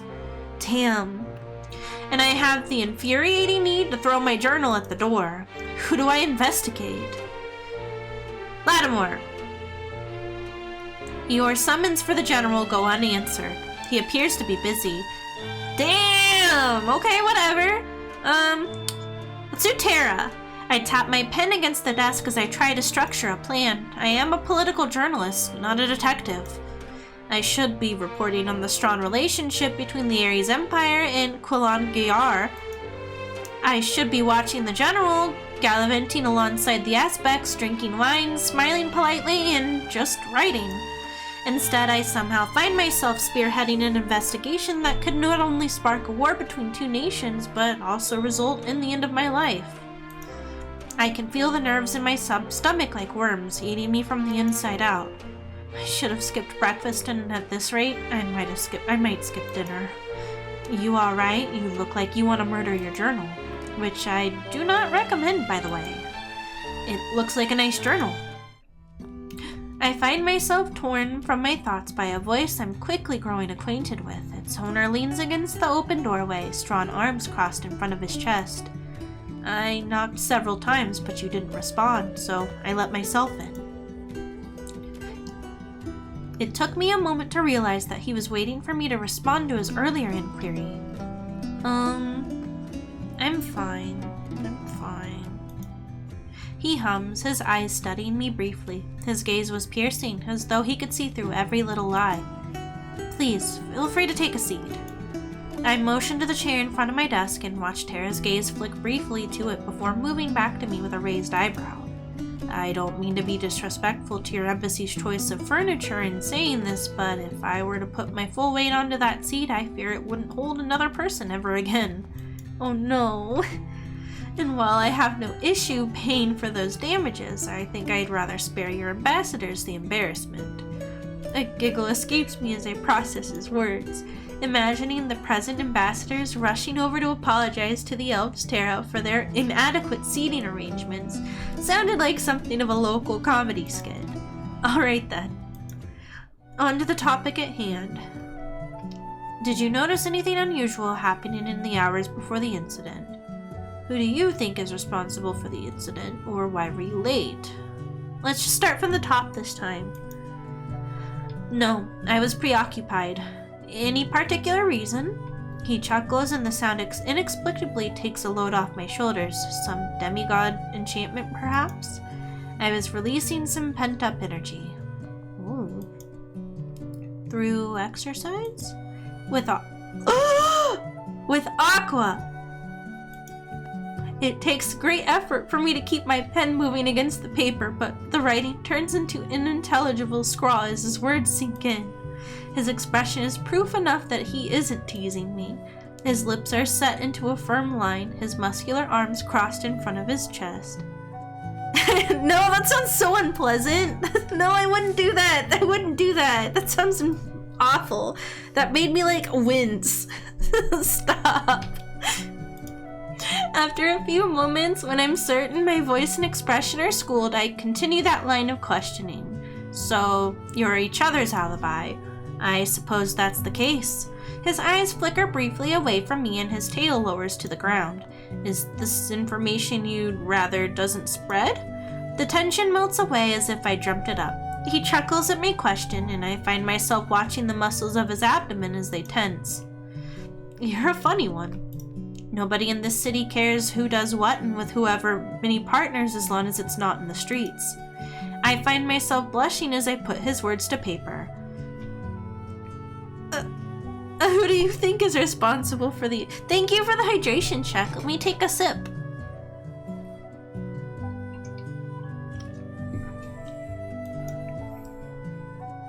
The Terra's eyes narrow at my question, his lips pursing into a scowl.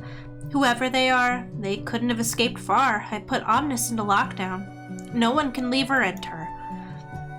That wasn't my question.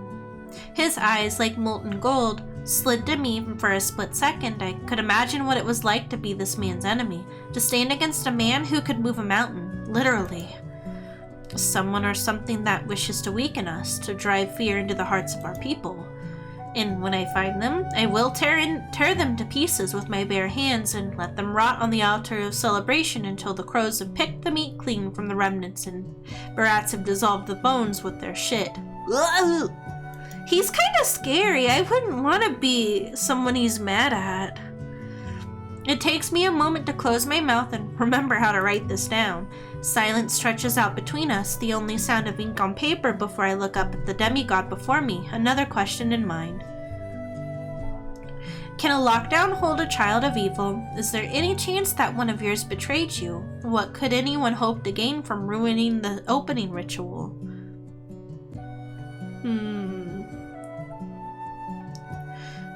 Let's do this one. Attempting to sow the seeds of panic and fear in our people is futile. Most of them have lived too long, are too emboldened by their love, faith, or hope to truly let another minor attempt on their lives shake centuries of mental and emotional training. So, you believe that the goal of the events is purely to free the goddess? That, or to shake Mors Mortis' position in our society? I pause, having completely missed this angle. Why would anyone attempt to damage the reputation of your demigod of death? Everyone tends to fear what they cannot understand and hates what they cannot control. Mors Mortis has saved many lives, turned his district of death and afterlife into a sanctuary for survivors of the Eternal War. And this is a problem? I feel a semblance of horror crawl up my spine at the implied alternative. Some would call it a weakness. Would you? I call it hope. And I find it necessary. His undaunted response warms me, smothering the chill of horror with assurance. Why were you late on the morning of the incident? Some elven business came up. Right before the beginning of the festival? When you live as long as I do, investigator, you come to realize that there's two kinds of business. There's the business you can put off and the business that you can't. Usually if you don't handle the first, it becomes the second. I try not to make that mistake. That's very organized of you. I find myself smiling at his explanation. The compliment comes out accidentally, and it earns me a bright grin. Thank you. His tone softens slightly, a low warm rumble compared to his usual demanding voice. I almost find it difficult to focus on the work at hand. Can you tell me any more about the elven business that made you late? Does the Dread Festival use the same agenda every year, or are you using some kind of spell on me? Does the Dread Festival... Can you tell me any more about the elven business that made you late? While the smile on the Earth Aspect's face doesn't shift, his tail bristles. I've seen enough small cats to know what that means. No. Alarm bells go off in my head at the sudden shift in aura. The word rings between us in a cool, steely tone. I've hit a wall with this line of questioning, or perhaps I realize it's simply best I don't push it for now. Alright, my apologies. Better move on to another question quickly. A knock sounds on the door, breaking us away from our session. The Terra's eyes move from the door to me, his lips pursed as he steps away from it. For a man so famous for his control, he sure had no problem giving it away. I'd half expected him to answer before I blinked. Come in. The door creaks open and I find myself looking at a handsome, lithe, silver-haired elf who offers the Terra a low bow. Allura? You are needed in the square to help us set up the fire dancing festival in Natura. Of course, I will be right there. Though I am annoyed by the interruption, I nod my head when Terra's gaze returns to me. I will see you at the fire dancing then, investigator. Do you have appropriate clothes for the event? I find myself caught off guard by the question. I'll have some sent to your room before tonight then.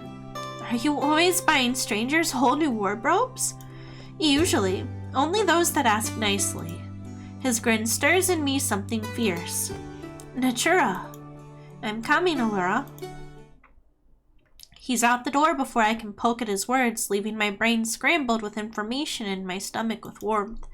As I'm looking down at my notes from the first 2 sessions, churning the new information in my brain, the door to my room swings open with such violence that I reach for the dagger underneath my desk.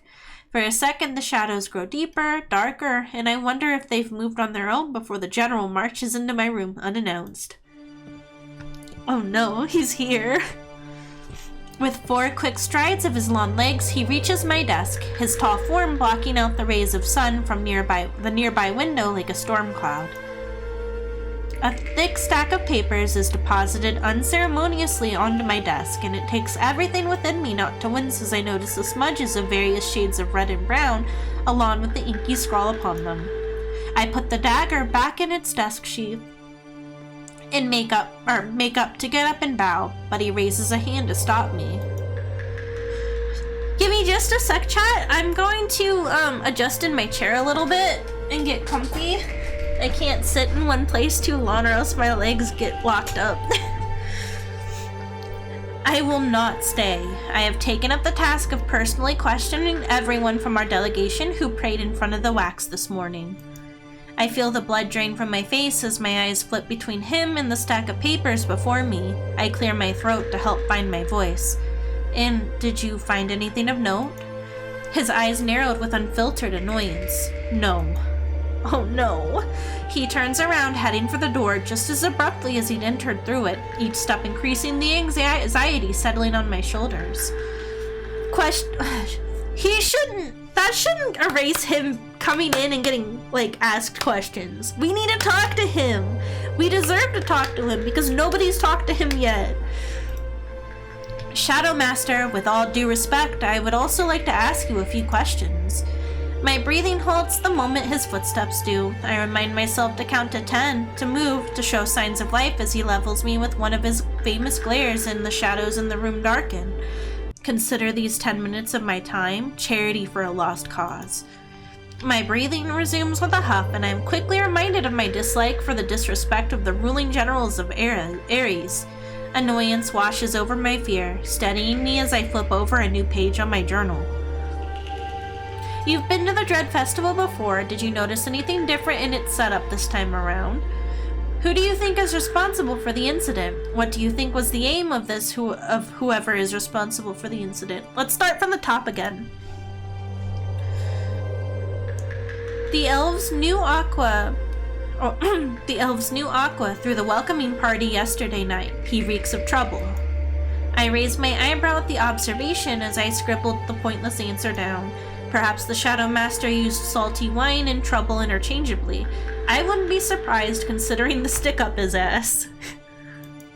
Could you elaborate? He's cocky and impulsive, an attention seeker with zero regard for the consequences of his actions. Could it be that he was still bothered by the way the Aqua flirted with him in front of everyone?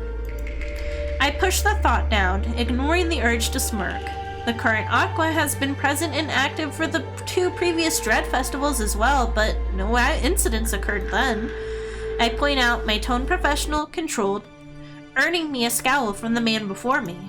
The Shadow Master opens his mouth, then seems to think better of what he wants to say, and closes it, glancing pointedly at the clock on my desk instead. I do my best to ignore the way this annoys me. What do you think was the aim of whoever is responsible for the incident? Let's do this one next. This winter bore the greatest losses ever seen by the Salon Enduring Alliance. Some would blame the elven leadership for the grave numbers. Others might blame us. You think someone is trying to stage a power coup? The Shadow Master shrugs, and the action is human enough that I find myself staring. Whoever they are, only the gods can save them now, and they better pray long and hard because their chance of survival after that sorry stunt is 0. His eyes glitter like sharp ruby gems, and I recognize those words to not be a belief, but a promise. Who do you think is responsible, General? The seals placed upon the children of evil are of ancient, complicated magic. This rules all mortal simpletons from our delegation out of the list of culprits at the very least. I purse my lips, ignoring the stab of this asshole just lightheartedly made at my intelligence as he keeps talking. Whether it is a conscious betrayal or a hand guided by the anger of a god. If he's gonna call me dumb, he needs to remember he chose me to do this. I'm Hamela Hampter, and I'm not good at investigating, but I like doing it. Those who would know to unseal a tomb bound by a millennium-old spell could likely be counted on the fingers of one hand. My hand freezes mid-air. The unspoken words linger between us for a few moments before I finally press my quill to the pages of the journal again, seemingly snapping the general from his continued unspoken thoughts. Thank you for the head pats. His gaze flits to me and then to the space around me before he crosses his arms over his chest. His lips set into a firm line as if he knows what I'll ask before I even open my mouth. Hello, it's Sandri! No escaping the hamster? Yeah! You go from one hamster to the next, and then you'll meet the whole horde. Maybe I should find a hamster to raid into next. We did not peek. No, you struggled with the peem. You struggled with the peem. I'm sorry that you didn't make it, but I'm sure you did your best. I pet your head. Sandri, I hope you had a wonderful stream. Oh no, it's time to lemur. But yeah, thank you guys so much for coming by. If you need to take a break, if you need to go grab dinner, go grab some water, go lemur. Go lemur. Please take care of yourselves. Otherwise, we are playing Spell Candle tonight for the Fall in Love Visual Novel Festival. So we are trying to woo or not cute, I guess they're more hot. They're more sexy. They're handsome. They're beefy. We're winning boys' hearts. But yes, I hope you guys had a wonderful stream, even if you didn't make Peem. And yeah, if you don't know me, I'm Hamela Hampter, but you can call me Hammie. Go lemur, go lemur, go. Go lemur, go lemur, go lemur, go, go. Words. You don't want a lemur. See, lemur doesn't do anything if you're good. It doesn't do anything if you're a good hamster. Why would anybody want a lemur, huh? Anyway, hello. We'll go ahead and get back. Well, actually, dude has his whole ass pierced titties out. Hey, I mean, look at these cute guys. No, I corrected myself. I said they were sexy. Sexy, rar, :D. No, :3. I wish I could kitty face. We do, in fact, have an ad coming up in about 5 minutes, ad game. Excuse me, I'm really congested from all of my reading. But, yes, keep in mind, we do have our ad coming up. You can avoid the ads by subscribing today. You can also, if it's your first time, get a discounted ad for the month of September, because it's September. I try not to chill myself too much, but I'm also trying to get better at chilling myself. But yes. Otherwise, we will keep going. Because we still have to we have to interrogate my favorite boy. I try not to use the term best girl or best boy because everybody's gonna have a different one, and it shouldn't mean anyone else should feel lesser for liking a different boy. If you ever see a hamster, give him a sub. That's right. September, my birthday. If you've already had your birthday, I hope you had a wonderful happy birthday. And if you haven't had your happy birthday yet, then happy birthday soon. Hold on, I'm gonna mute myself while I make the most disgusting sniffle you have never heard. We did it. Anyway, video games. Oh my goodness, thank you, Bahamatism. I really appreciate it. Oh, I see some familiar faces there. You got my smallest seal friend Omo, and you got Tsunami JP. Thank you, Bahamatism. That's very kind. Yes, if you follow or sub, you will see that we now have a Mr. Bark Cam. If you stick around, you'll get to see him dance in front of it with a full tummy. Hello, Thick Cakes. Welcome. Congrats on your gift sub. Oh my goodness, I'm so sniffly, holy crap. Let's see. I'm gonna go ahead, you know what? We have 3 minutes until the ad, but I'll go ahead and I'll snooze this one. I think that'll be good to snooze this one, so we'll do that. Need to go eat, I need to go hug my dog. Please, if only you are only allowed to leave if you hug your dog for me too. Please, I'm begging you, do it. You don't want to turn me down. You want to give that dog a second hug for me. Oh, we hit a hype train, a level 2 hype train. Thank you, chat. You already get the dog videos, but that's not a hug. If you said, Hamela, will you pet Mr. Bark for me? I would say, yes, of course, Andre. I'll pet Mr. Bark for you. And then I'd pet him. You can give your dog a hug for me. What the hell is wrong with you? He gets 3 hugs now. Hell yeah. Yay, thanks. Alright, this is allowed. What if my dog doesn't like hugs? Well, what about a pet? I've never met a dog who didn't like a pet. Anyway, yes, go get some snoozer, Sandri. Thanks for the raid. I appreciate it. I would hug my dog for Hammie. See? That's because you're cultured. You're kind. All dogs deserve pet on my behalf. And I'm gonna pet this guy now, cause he's a really good boy. I like how my model also just kind of like leans over really absurdly far just so I can pet Mr. Bark. I shall pet my dog. Thank you. Yes, just like that too. Just like that. All right, chat. Let's get back to the visual novel, shall we? We still have another person to interview here. You intend to question the gods, or you intend to question the dead? Let's question the gods. The gods! The Terra and his high priests and priestesses can communicate with the original gods in bits and pieces. Oh, thank you for the hydration check. I'll take a quick sip. I'll take 2 quick sips. And unshrimp. I'm actually doing pretty good. I'm not too shrimped right now.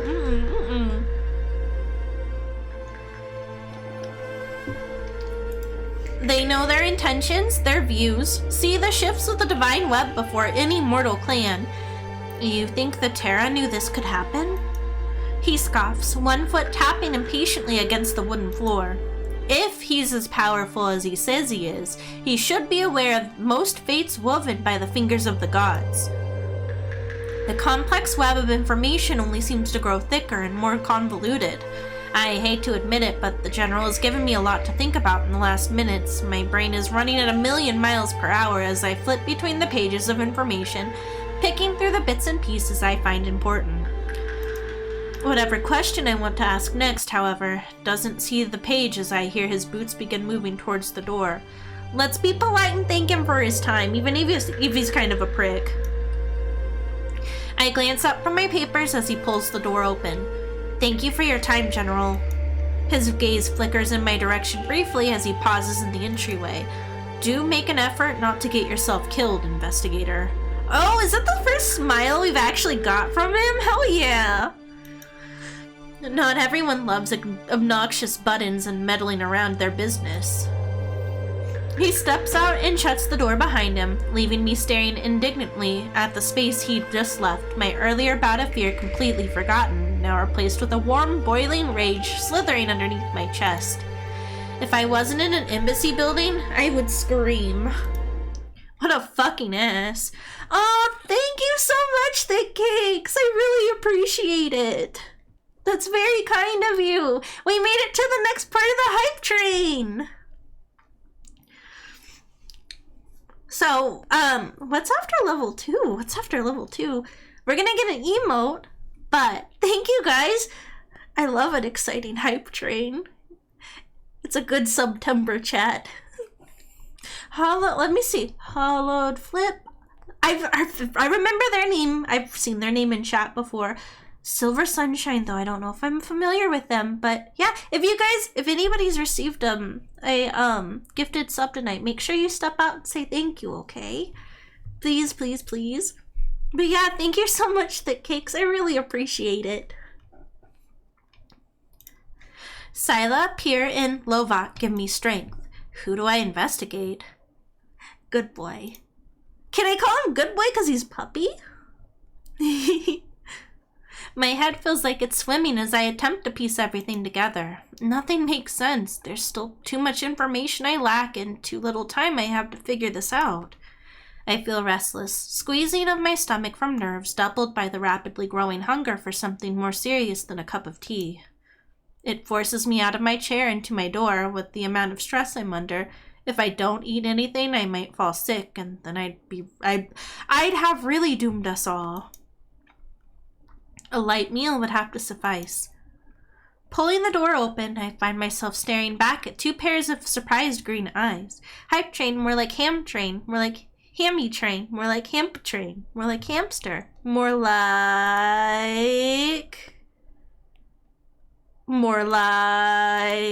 Hamster. I had trouble finding it for a second. The aspect of death, one dark hand pulled into a fist, seems to have just about been to knock. Instead, he clears his throat and hides his hand back under his long cloak. I've come at a bad time. He steps back, serene, entirely different from the previous burning display of anger at the city square. It's all right, Natura. I was just about to step out for lunch. I see, then I won't keep you with my presence. That won't work for me. I desperately need answers. Would you like to join me for lunch? Ooh, I could ask him to join me for lunch. What if he's eaten already? Shit. Join me for lunch. Actually, if it isn't entirely too bold of an invitation, considering the difference in our stations, you could join me. This way we won't waste time. 4 green eyes blink at me and then scan me from top to bottom with distrust. For lunch. Whatever he sees in my following little nod seems to melt away his suspicions, replacing them with curiosity instead. He motions for me to walk ahead, and I do just that, a polite silence blanketing the space between us as we make our way into the embassy's canteen. It is a small but well-decorated place with 3 rotating tables covered in banquet-style dishes for self-service. One tall window allows for daylight to enter and envelop the whole room. When I move to sit into one of the comfortable wooden chairs, Mors Mortis is quick to pull it out from behind me, surprising me as he pushes it underneath me after. Would you be comfortable with having me sit beside you, or would you prefer to have me seated across? Chat, this is awesome, this is awesome. Here, I'm gonna snooze it. I'm gonna snooze the ad one more time. It's my last one though, so we gotta make it worth it. The question puzzles me, and I catch Mors Mortis once again scanning my face, searching for who knows what as I shrug. Sit wherever, Natura. We are in your city, and in your embassy, investigator. Do not forget that. I like his smile. I like his smile a lot. I blink as he takes a seat beside me and lowers his hood. The eyes on his cheekbones scan through the dishes on display. Ask away. So, I do just that. Did you notice anything unusual happening in the hours before the incident? Was the ritual tampered with? Who do you think is responsible? Let's ask. Hours is a very broad amount of time, but yes, many things caught my attention. For one, my invisibility cloak has disappeared. The joke is on my tongue, but I resist interrupting, stamping it down like any other intrusive thought. I couldn't complete my... Yay! Successful hype train! Enjoy your hype chest, chat! I hope you get a good one. I got respectfully no. I like him. I hope you guys like yours too. I couldn't complete my afternoon patrol yesterday because I was saving a soul in distress from sudden rain. Oh no, that's us. I can feel his eyes linger pointedly on me as I write that down. And the dead, their immortal souls were restless. Oh, that is a really cute emote. Oh, I like it. He looks like he kind of looked like Gloomy Bear until I zoomed in on it, but very, very cute. He frowns, his ears twitching. Oh, I want to touch them so bad. Even still, their bones seek to leave their graves, though their flesh has been cleaved and turned to wax. How can you tell? I can see them, hear them, and feel them, talk to them. His gaze shifts briefly to something above my shoulder, and I follow his gaze but spot nothing. A sigh escapes him before his gaze turns to the table and food before me, but I'm not sure I have the stomach for anything after that conversation. I must, however, persevere. When did your invisibility cloak disappear? Do you go on patrols every day? Can the dead interfere with the ritual? I like that. Yes and no. Souls have no magic of their own, so while they can wail and bemoan anything, they technically can't interfere with anything physical. Tomb dwellers, on the other hand, bones raised to mindless undeath with magical anomalies and incorrect spellcasting can always do harm. How so? They're made of magic and death, and they go around spreading magic and death until they run out and crumble to dust. They're dangerous because they lack any cognizance.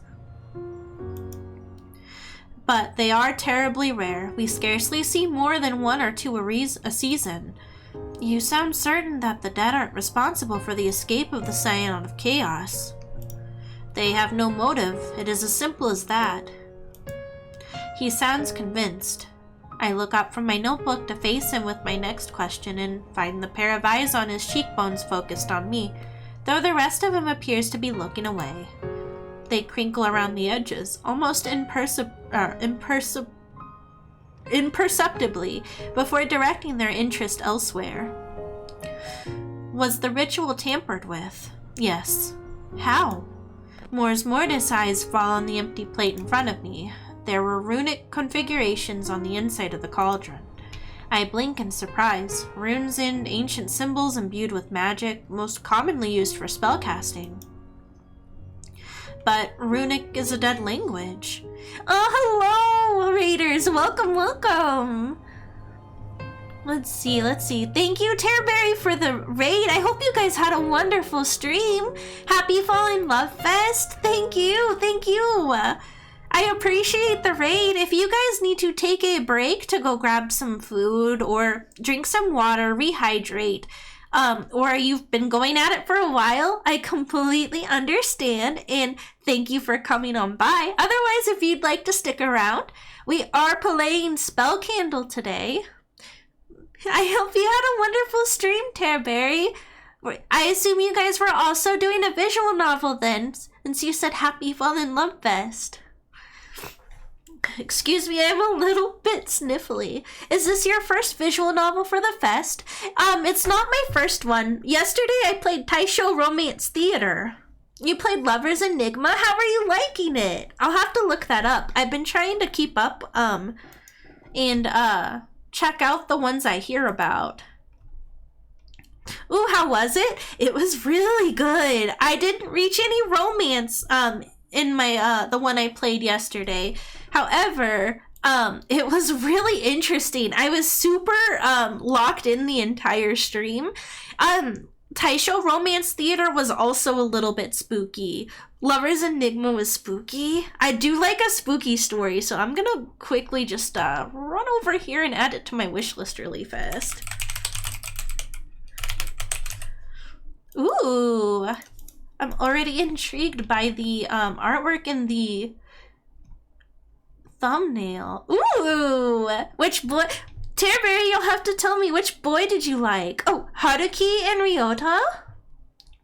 The art is really good. I'm adding this to my wish list like right now. This looks really good. Oh, and I see a little kitty character.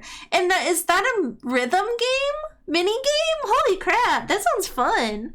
I'm gonna have to get that demo. Mr. Bark, are you also intrigued? Mr. Bark, more like Mr. Butt. Oh my goodness. Yay, well thank you for telling me about it. I'm really excited. This looks good. If you end up backing it, let me know. This one, Spell Candle that I'm playing right now, it also has a Kickstarter. I'm gonna have to check it out. How is Spell Candle? I really like Spell Candle. To be honest, I usually don't get super into high fantasy settings, but I've been pretty like hooked on Spell Candle. It's really good. The artwork is super pretty too. The music is absolutely gorgeous, and I really like all of the characters are really cool. All of the characters are really cool. The guy on the screen here, Mors Mortis, he's also a puppy boy. So I really like him. He's my favorite boy right now. But yeah, no, I'm really enjoying Spell Candle. Are you participating in more this week then, I'm assuming? There are so many visual novels. It got really hard at the end to decide on my schedule this week. Cause I was like, oh man, I wanted to read all the things. We love a good puppy, yes we do. I have my good puppy over in the lower left corner. I am Sun next wed. Ooh, very nice. I'm excited. There's so many. Tomorrow I'm playing 2 demos in one evening. I'm gonna play Distant Oceanic Getaway during the day during the first half, and then I'm gonna play Fear Bonding after that. So I got a busy day tomorrow. Thank you so much for the follow. I'll return the favor.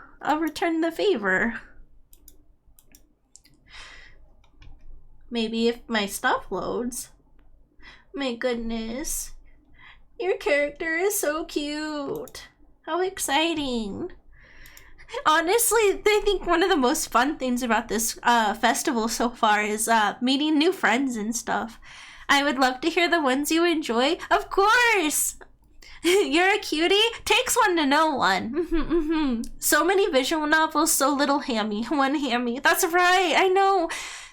There are a few visual novels that I'm gonna play their demos even after the festival with the permission from the devs, because I was like, I'm sorry, I've definitely overbooked myself this week, but I would love to play your game another time. So I'm kind of scattering them in over the next month. But yeah, no, I feel really lucky because I've really enjoyed both of the stories I've played so far, and I'm really excited. I'm gonna check out that demo for Lover's Enigma, and then I'm really feeling good about the games I got tomorrow. Even though I'm gonna need to be brewing some tea, and I hope, Terberry, I hope you are also brewing some tea for your voice, because it's gonna be a long week of reading lots and lots. Anyway, I should probably... Let me take a sip. I'm gonna take a sip of my tea really quick. That was my chair. My chair makes all sorts of scary noises lately. Oops. I know, I need to do that first. Yeah, definitely.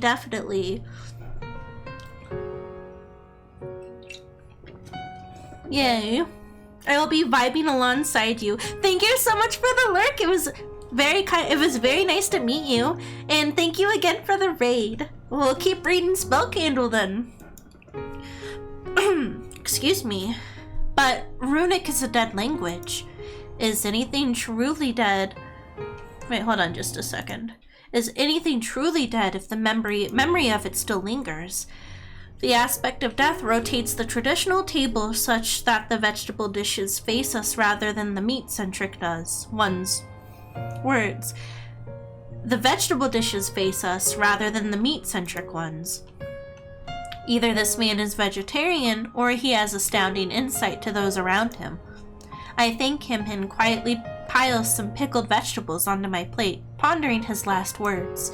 When I look back at him, I notice his ears have sharpened and his bustling tail is frozen in place, as if he is listening for something I can't hear. The eyes on his cheekbones have shifted their attention elsewhere. His features soften after a split second, and he turns his full focus back to me. Incessant spirits, do we know what purpose the runes serve? You're not going to eat? I'm worried about him not eating. I can pretend to consume food if it would make you touch yours. Are you not hungry? I have no appetite after this morning. Too many eyes narrowed in a way I don't like. I pick up my chopsticks, attempting to be casual with my following question as I place a piece of some pickled green tomato in my mouth and make an effort to chew. It's delicious, quite likely because I am terribly hungry despite the nerves that refuse to settle in my stomach. Do you truly believe the culprit is from our delegation? An uncomfortable pause stretches between us as I swallow and watch him frown. The opening ritual of wax has been performed for almost 2 millennia and there's never been an issue. He's probably like, shit, guys. I don't run this thing all the time. Why did this have to happen the year I do it? Damn it, shit. He sounds almost resigned as he answers. It seems that when it comes down to this investigation, he's a closed book. The only differential factors every year are the guests, then? He nods, and I find myself begrudgingly agreeing with his logic, but there is a flaw within it. If the guests every year are different, there shouldn't be anyone from our delegation who knows where to find all of the tools needed in 12 hours to tamper with your ritual. My words earn me a quiet nod, but there is something uncertain about it that spurs me on. His eyes attain a sparkle that speaks to me. I'm missing something, but what? The truth hits me so suddenly that I want to vomit, an accusation that, if made within the walls of the Ares Empire, could end with my death at the very least. I find my hands shaking as I try to figure out a way to put thoughts to ink without securing my own legally sanctioned murder.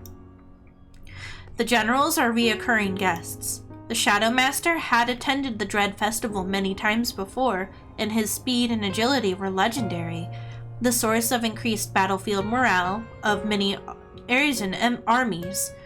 Perhaps porridge would be better on your empty stomach. I exhale and nod, but make no move to serve myself any, my fingers still frozen from thoughts inspired by unspoken truths. Who do you think is responsible for the incident? The aspect of Death's expression turns unreadable. His eyes flicker away. A shadow falls across his face, and I know that he's thought on this already. For some reason, however, he refuses to share. His silence lasts long enough that I'm inclined to write down "refuses to respond" in my journal. I pick up my chopsticks and do a quick couple of bites of the pickled carrots as I consider how to follow up on the lack of reply. Should I assume by your silence that you know who is to blame? Do the spirits know who is behind the free goddess? Are you the one responsible for the incident? We should comment. I think we should comment on the silence. Man, I don't want to. It feels a little pushy, but I mean, we are an investigator first, and a girl fawning over the puppy boy second. No. I can speculate, but it will do nothing but draw suspicion to others who may not truly be the culprit. I feel grip my quill harder. First he forces me to investigate his problem for him, then he refuses to help me? What a frustrating character. So, you refuse to share anything that could be helpful? Mors Mortis sighs and his large tail rustles against the floor. Your definition of help and mine differ. Your investigation will give you too many threads to follow. All suspects will give you information, but some of it may be twisted in such a way that is false. Furthermore, everyone is likely currently suspicious of everyone else, and that will cause disagreements and confusion. To be successful, an investigator should get to know everyone while being impartial. That's why I think you're perfect for this. And if I fail, I die. What an honor. There are elements to everyone's behavior that can be dubious, even mine, I'm sure. At this point, almost anyone can be blamed for what happened. I should leave you to the pleasure within the plates. I barely had a moment to blink as the aspect of death rose from his chair and put his hood back on. His cloak carried behind him a scent of fallen autumn leaves and burning candles. He hadn't had a bite or a sip as he made his way to the door. His eyes flickered once again to me, and then behind me. Something of a smile crossed his lips. Remember, be a rat, not a lamb.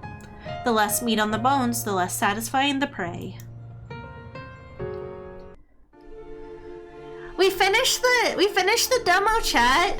I really enjoyed that. I enjoyed that quite a bit. That was a good place for it to end, but I'm really sad that I'm gonna have to wait for more. But chat, if you enjoyed this stream, please go check out the Kickstarter. You can do so with the QR code up in the upper left-hand corner.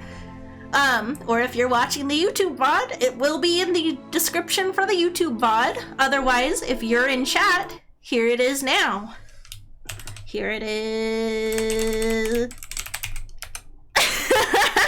Woohoo! That's right, that's right! Oh man, this makes me want to back the Kickstarter. You should back the Kickstarter. I'm excited. I want to too. I would like to back it quite a bit. But yeah, chat, I think I'm gonna go ahead and call it. I want to relax my voice. I mentioned earlier on the Discord. Here, I'll go to my just chatting screen for a couple more minutes. I mentioned in the Discord that I am going to try and sneak in a Silent Hill F gorilla. How long did it take you? About 2.5 hours. But that was also, I stopped to chat with raiders and mingle with chat a little bit. So it depends. I would say it's about 2.5 hours, 2 hours, if you're really, really quick. But yeah, no, it was not bad at all. Makes sense and good to know. Yeah, definitely. The demo I played yesterday, I think I didn't finish it in its entirety, even though I really, really enjoyed it. But I was going for like 4 hours, and then I was like, oh man, I gotta go because I got plans for tonight. So I'm gonna finish Taisho Romance Theater outside the stream, and I'm pretty stoked to finish it. But Spell Candle is really good, chat. So yeah, make sure you go check out that Kickstarter if it lit a fire within you. But yeah, let's see. Tomorrow I'll try and sneak in a Gorilla Silent Hill stream before we play the demo that I have planned tomorrow and the game we have planned tomorrow. But yeah, should we go ahead and find some Hammie to raid? Let's do that. Thanks for streaming. Have a good night. Thanks for coming by, Muhammad Izza. Even if I winced greatly at the flick is nipple piercing comment. Let's see, okay. Let's see. Let's find some Hammie to raid. Oh no, that's not the right button. There we go. Who's going? Who's going? Let's see. See, I'm being a little greedy because I don't want to raid into someone playing Silent Hill if I'm going to play it tomorrow. So I'm kind of avoiding it. That, and I always want to try and stick around a little bit for if I raid into someone and I don't want to get spoiled. So let's see what others are playing really quick. Let's raid Burger King and ask for the Hamela Hampter. You know, sometimes when I don't know for sure, I'll raid into Hoot House, which is a live owl cam. And they're so nice when you raid into them. Let's see, do I have, oh, it looks like my friend Esnol is going. Let's see. Ez is going. K is going. Let's see. We haven't raided into Ez for a while, so let's go ahead and raid into Ez. Ez is playing Moros Protocol, which it looks like she's playing with another. Oh, thank you for the head pats. So yeah, I'm feeling a little smooth brained, so let's just do a, yeah, I'm thinking Hamela Wiggly. Yeah, Super Manager knows what I'm about. So yeah, we'll do a little Hamela Wiggly action and raid into Ez. And I hope you guys have a wonderful, wonderful rest of your evening. Mr. Bark and I are gonna go do a good snoozer, and I hope you guys get some rest, and I'll see you tomorrow for a full day of streaming, probably. I did mention, I have an appointment in the morning, so just pay attention to Twitter or Discord or Twitch, and I'll probably be going live somewhere around maybe 3 p.m. Central. So, like, I'm bad at time zoning, but I'll get you here. I'll get you here somehow. Anyway, you guys have a great night, and thank you so very much for dropping by. I had a lot of fun reading to you guys. Good night.